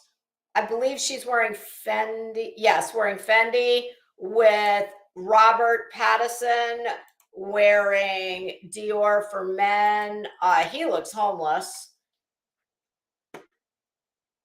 Her dress is, I mean, I don't think I can appreciate, put it this way. I think the dress is beautiful. I don't like the dress on her. Are you ready to see my pet peeve? When I saw this picture, I actually said, oh my God, you have got to be shitting me. This is actually, I will never get rid of this picture because anytime I need to talk about my pet peeve, I could not have picked a better illustration of my pet peeve. And now, when you look at this picture,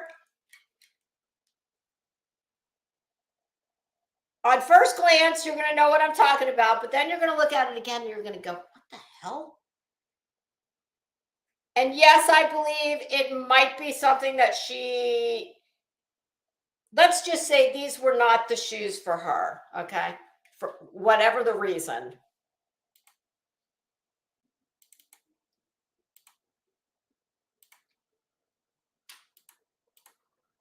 This is my pet peeve. Okay, now you tell me, first of all, if your toes looked like this, which, I mean, I think she's got arthritis going on. I mean, that is something. Don't they call that hammer toes? Like, why are you wearing those shoes? That's what I want to know. What? And the more I looked at the picture, I was like, she's got to have some kind of like orthopedic. There's got to be something going on there. Yes, exactly. Headstones. Yes. I mean, come on. What?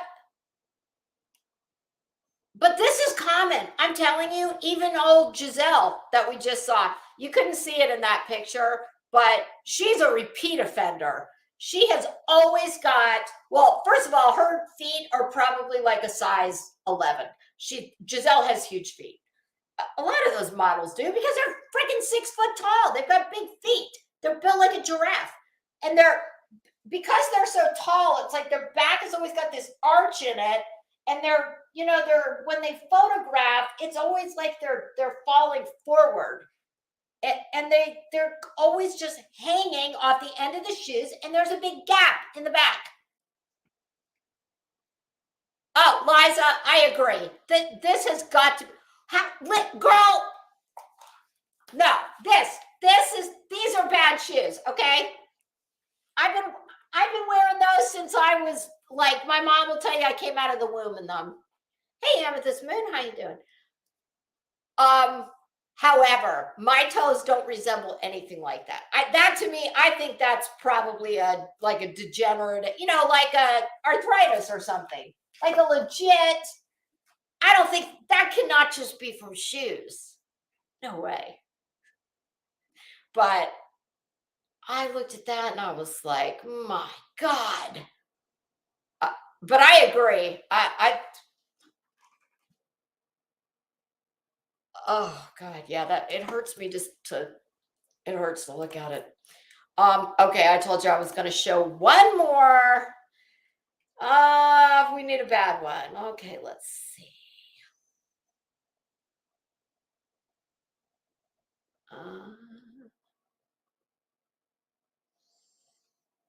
I have to say, oh, here we go. Here's a bad one.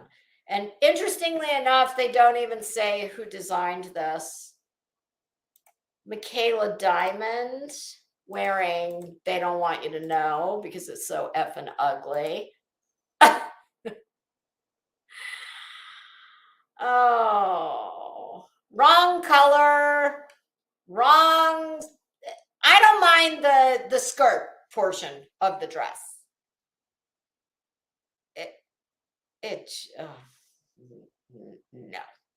No. And she tried to go all like Sonny and Cher with the eyeshadow and match the eyeshadow to the dress. You've got this like real pale pastel. I don't know how old this girl is, but I guarantee you she's not as old as she looks in this dress. Oh, isn't it, Headstones? It's awful. Yes, Amethyst Moon. It is a WTF. Hi, Rowena. Oh, well, kids. I gotta sit back down for a minute. I have a really hard time sitting or standing. 2 hours is typically my max. It's definitely my max today. She's 23. Are you kidding me? Okay, listen. Honest to God, you know what my guess was going to be? Hold on, just to be fair. Let me go back to my window and look at it. I want to look at it a little larger before I say that. Yeah, I'm still saying it. No, my guess was going to be she was mid to late 30s. That girl is 23. And there you go. There is a perfect example how that dress didn't make her look that age. But all the styling's horrible. Whoever styled her needs to be fired. I mean,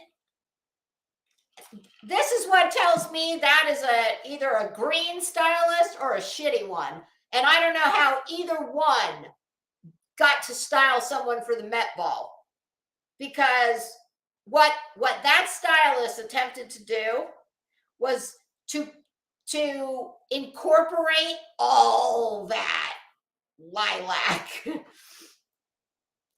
Well, all they knew how to do apparently was tell them to slap some lilac. I mean, all they did was carry the color of the dress up onto her eyes. And it's not complimentary. Yeah, God. I mean, 23? Wow. Yeah, that's very surprising to me. Wrong dress. And actually the dress itself wouldn't have been so bad but she's a young girl. My God, when you're 23, she could have worn the tinfoil dress. I mean, that's a dress for when you're, that to me, that was a cake topper. That was a very unimaginative, old school cake topper. Oh, and Amethyst, it was just like one swipe of monotone lilac shadow. I mean, I've got I've probably got 4 colors on my eyes, and I ain't going to the Met Mall. I'm just rolling into my office. Well, I wonder how many did we do? I wonder. Well, let me see. I think I might be able to tell. Well, we did quite a few. Oh my God, you guys. Well, let's just put it this way. There is at least, if I did the rest of them in equal number to what we just did here, we're going to have 4 more to go probably. There's quite a few. Well, I clipped every single picture from Vanity Fair, and Vanity Fair said they had every pick. So headstones. Hey Zen, I was in here. I wonder what point I came in during your live. I was there for at least half of it, and I clipped the entire time I was listening to you. That's what I was doing. And of course, then when I'd get really pissed, I'd have to jump over into the other window and I was listening to Queen Bee before I came in here, and I heard that Navy has defected from uni. You know what? I'm sure that's tough. Listen, I'm glad he did, because from everything, I've never had any interaction with Navy, but I've heard him plenty, and everything I've ever heard, he sounds like a lovely man. I guess that's not really what you call a man, but you know what I mean. He seems like a really nice person. He has a very nice speaking voice. He sounded just like a really chill, nice guy. And I'm glad he defected, because eventually it absolutely, I mean, let's face it, he had a tough choice to make. And I'm glad that he made the choice he did, because I think had he stayed with uni, that would have been the right choice for uni, not the right choice for him. Because my understanding is he's just started his own channel. So I think that's awesome. I would encourage everybody to go check him out. I definitely will. Because you know what? Even though we think Uni's a douche canoe, I mean, I do. Hell, I'm contemplating. Well, I'm not that. I was going to say I'm actually contemplating deleting the episode where I said what a nice guy I thought he was. But I did, and that's not a reflection on me. That's a reflection on him, that he's actually turned out to be a shit person. But you know, for somebody who's been with him, what was it like? I think I heard 4 or 5 years that Navy was his wingman. I mean, listen, that's got to, we've all had that happen. I have. I mean, to varying degrees, we have all had a friend. And listen, I don't give a shit if it's only online. 4 years with somebody, that's a friend. Or at least you think it's a friend. I mean, you may not be going and hanging out with each other and having dinner on the regular. Liza Rowe, I don't know what Laura said about it, but, you know, even a broken watch is right twice a day, so I don't know. I don't know the man. I don't know either one of them, but I know that it, listen, this is a true story, and I'm only going to tell you the briefest bit about it, because you don't know the people, and I'm just not going to go into much of it, but suffice it to say, I had a friend, a flesh and blood friend, that our children grew up together.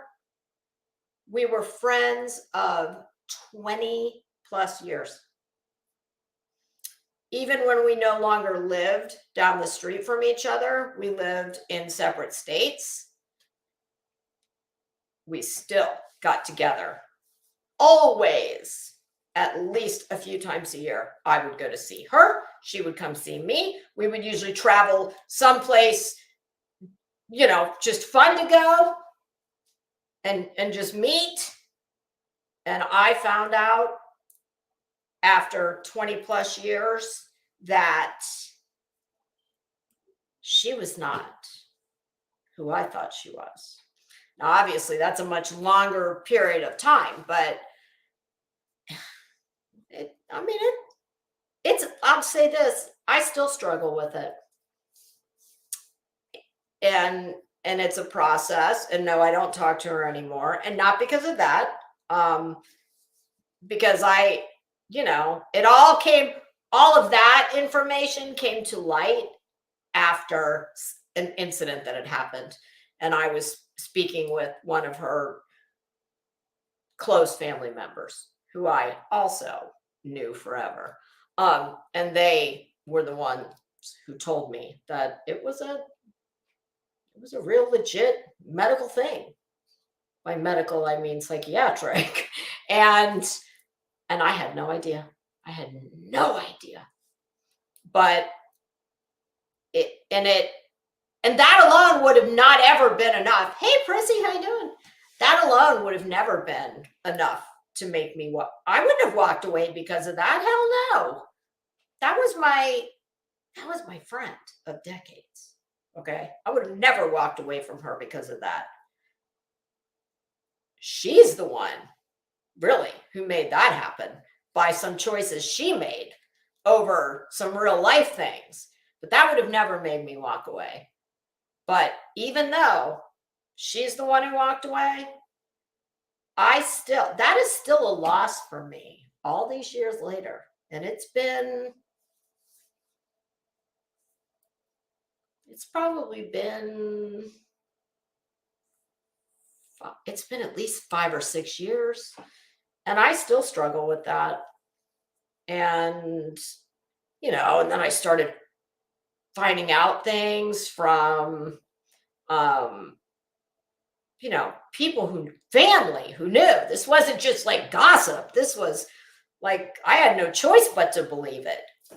So all I'm saying is, even though I had absolutely no responsibility for the breakup of that friendship, and I think she would even tell you that if someone were to ask her. I mean, she knows that was all her. But I still struggle with it, and it still hurts. And I would be lying if I said I did not have days where I think about her and I think to myself, oh God, I mean, should I just say, should I reach out? Because I think if I reached out, I don't ever see her. I don't see her blowing me off. I think it would probably take a little work on my part. And when I say work, I just mean like an email followed by a text, followed by a phone call, maybe, just because it would be awkward.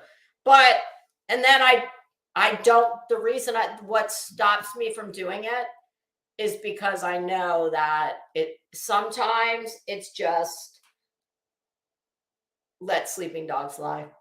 And I miss her, but you can't, I mean, these were things that, because of the nature of what her problem was, I mean, she told some whopper stories to me over the years, and not things that even affected me in any way at all. It's not anything like that, but it's the fact that you sit back and go, what? You made that shit up? Why? One of those kind of things. Oh, Rowena, you get, yeah. That's why when I have moments when I think about, because listen, if I'm your friend, I'm going to be your friend forever. Like, I'm never going to be the one. You're going to have to work really hard to get me to dump you. And believe me when I tell you, she did. And what really did it was when she burned me over something that she should have taken care of that she promised me she would. And it wasn't the fact that it it was the fact that it was the right thing to do and she didn't do it. And it was a slap in the face to me, to my husband. It was that kind of thing. But I just feel like I can't, like, once you, yes, Percy, correct. We talked about this. I mean, once I'm your friend, I'm always going to be your friend. I don't collect people. I do not have lots of friends. I don't. And it's not because I don't know how to make friends. I don't want friends. It's not that at all. It, but the ones I've had for a very long time. So I all of that was just to say I know that it is hard. It is really hard to come to grips with the realization that somebody you thought so much of lied to you. Like to find out, hey Nanya, how you doing? To find out that somebody is not at all who you thought they were. And let's face it, how could they be if they've done whatever it is, the straw that breaks the camel's back, whatever it is. Of course, you then sit back and go, oh shit, what about this? What about that? And then of course you're like, oh my God, I can't believe I was so. Hey Ellie, how you doing?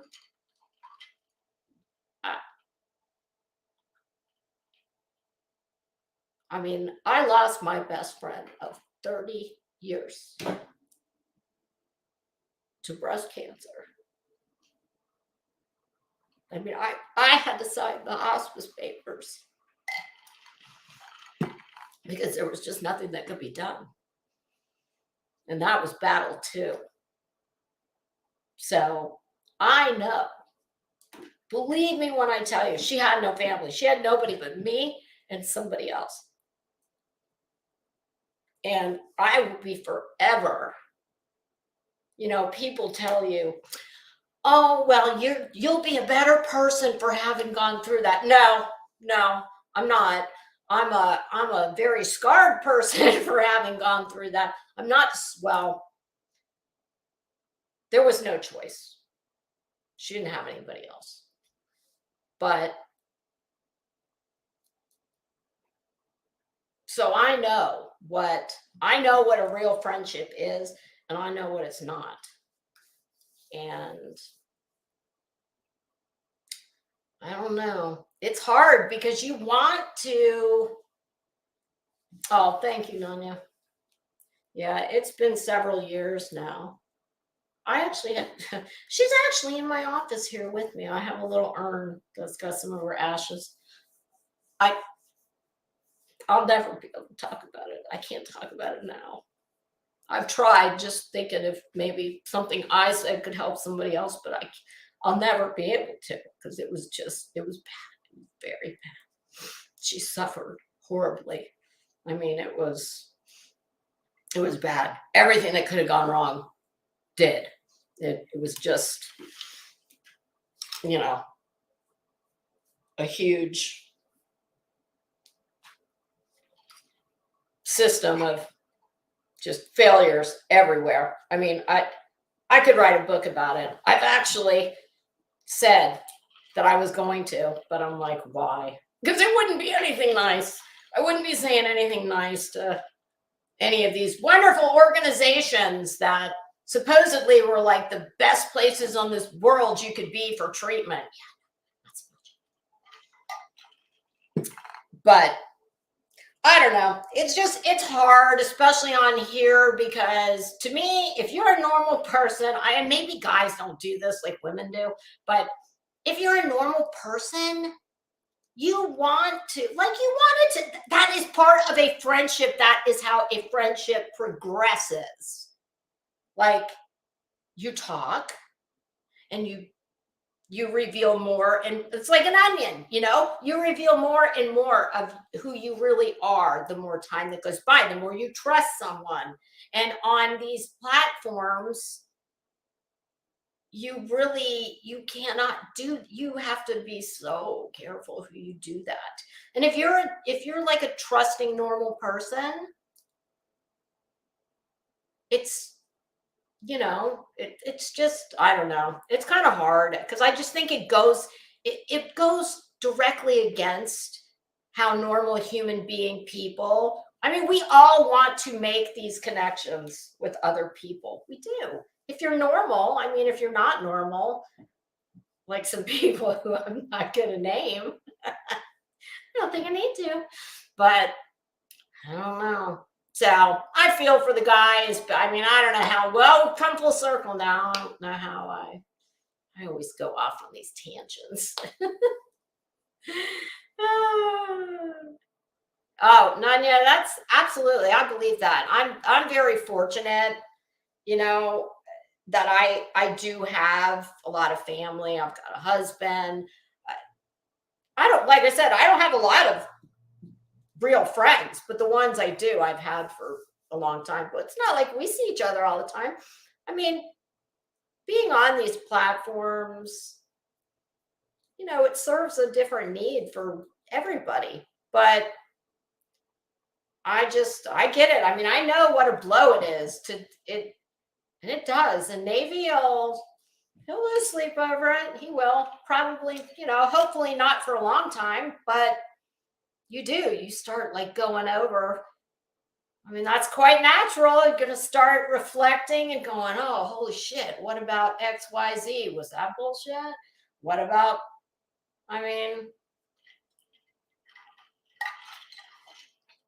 but yeah, I mean, look, I didn't know the guy for just a very short period of time. And when I say no, I don't mean no. I mean, saw his videos and things.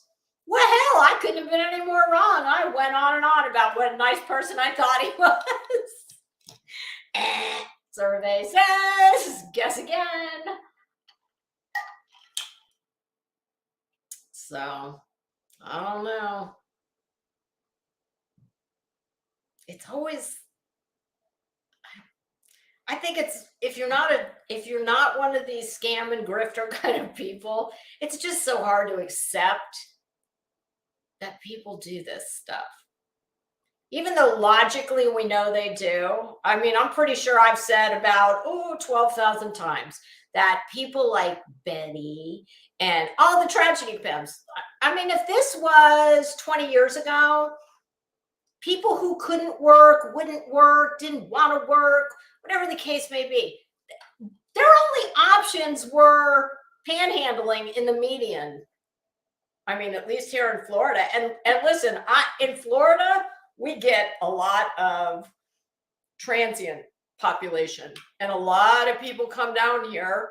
A lot of people who are homeless, unemployed, etc. They come here because it's warm. We don't have bitter winters like up north. So it's quite, I mean, I should always think, well, why is it so surprising to think that people have been doing this kind of stuff forever? Now it's just gotten so much easier and more comfortable. You sit right in your living room and do it. And I mean, they get, instead of just, standing, okay, everybody remembers this. Like when you still see people like standing in front of the store with the sign. A lot of times they'll have a dog with them on a leash or something. We'll work for food. Of course, they don't want to work. They just want you to give them the money. But it used to be they just have a very, they've got seconds to reel you in. Well, now they've got all the time in the world to like build this online relationship with you. And I think Hey, Kathy P, how you doing? I think the ones who are more skilled and better spoken, and they can see the long game a little better. They build up to, but and they don't necessarily come right out and ask. Oh, what do we call it? Dry begging. Listen, you guys, I'm older than most of you, so a lot of these words, gaslighting, I think I finally have a handle on that one. But a lot of these words, like, they're not the vernacular that I know, but the concepts have been around forever. But I believe this is what we call dry begging, right? Like, where you don't come right out and say, well, damn, listen, I'm a broke bitch and I'm lazy and I don't want to work. And can you pay my electric bill, please? No. So instead it's like, oh my gosh, I don't know what I'm gonna do. And now that they can just, as long as they keep the damn internet connection going, it's it's opened it up to a whole new con game. But hey, everybody gets taken in at some point by some hard luck story, or I mean, it's not great, but I tell you what, if the option is, I guess, if you can find the middle ground, if you can find the place where you're not constantly getting taken advantage of to, screw you, don't ask me for anything, I'm not helping anybody. If you can find that place in the middle, that's a good thing. I don't know, but I do believe people usually, well, they always tell you who they are. It's just, how long are you going to take to believe them? That's the thing. And some people are much more gifted than others. The ones that listen, I can rationalize the ones who are skilled at their game. Hey, Grandma Sherry, how you doing? The ones that straight up piss me off are the Bullhorn Bettys, the Prayer Garden of America. I mean, come on, that just pisses me off. Okay, those are the ones that, like, that just makes me angry. That I truly, I guess I just have to try. My husband always says there's an ass for every seat, and I'm like, yes, honey, but some of them have 25,000 asses, and how is that happening? It blows my mind. I'm still not satisfied with any of the answers. That's not working for me. There's an ass for every seat. That does not explain Prayer Garden. That does not explain Bullhorn Betty. I mean, I was listening to Headstones and Headlines yesterday, review her Betty looking like the oh God, she looked like a cross between, do you remember the old school strawberry shortcake dolls? And they used to actually smell. They had they smelled like plasticky strawberries. And there was My Little Pony, and like, if they had some kind of but I'm listening to this woman who she actually said the words legal analysis or some bullshit. The only legal analysis she's qualified to do is like, which bail bondsman is the quickest, which jail's got the best thread count on your airplane pillows, that kind of shit.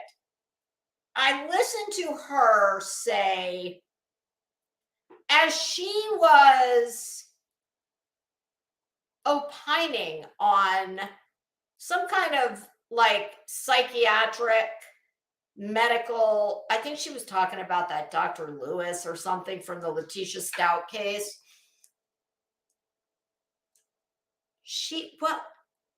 what was she? Something about disassociative. What was she calling it? Something that she just kept repeating. She wasn't even saying the words properly. Oh, what did I tell you was the new behoove? Oh, purview. Purview is the new behoove. And she doesn't know how to use purview either. How can you be so stupid? It's like, it's not the fact that she doesn't know the definition of purview. That's not the problem. Because all you have to do is, like, contrary to popular belief, I don't know the definition of every word, but I can tell you what I am damn sure gonna do is I'm gonna go consult my friend Google before I go spouting it at you. And when she started on that purview, I was just like, who are these people? Oh, that bitch makes me crazy. She makes me crazy. All right, everybody. I think I heard my son come in the door. So I'm gonna go out there and say hello to him. He took my car out of town this weekend. He needed to.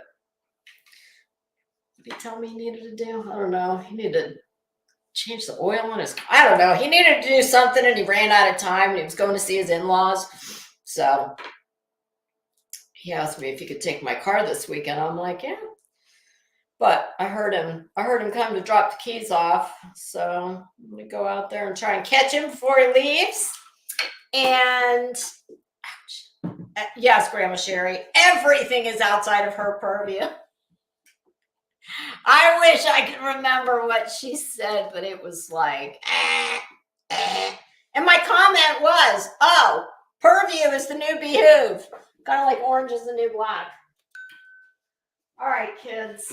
I hope everyone enjoys the rest of their Sunday. And let's hope that we have a more, please, can we have a more calm, like, I swear to you, my blood pressure just goes back to normal from the last YouTube crisis, apocalypse now. And something tells me when I wake up tomorrow morning. That's the one thing I always still laugh about to this day was my husband and I talking before I started a channel. And he's like, well, have you thought about what are you going to talk about every day? And I said, I don't know. Yeah, I don't know. Oh. Like, yeah. Oh, honey, that's not a problem. All right, everybody. Go enjoy the rest of your Sunday. And I have to clean and do all the gross, yucky stuff tomorrow. So I don't think, unless I get done early, I don't plan on being here tomorrow. Oh, I don't know. Maybe we'll come back and do pictures because that's something, it's already done. I just have to come in here and start. Blah, blah, blah. But if I do, I'll do a thumbnail with plenty of notice and it'll definitely be towards the end of the day. All right, everybody. I thank you all so much for joining me. And thanks for the new people that came in. I appreciate it. All right, everybody, have a great day, and I will see you next time. Bye.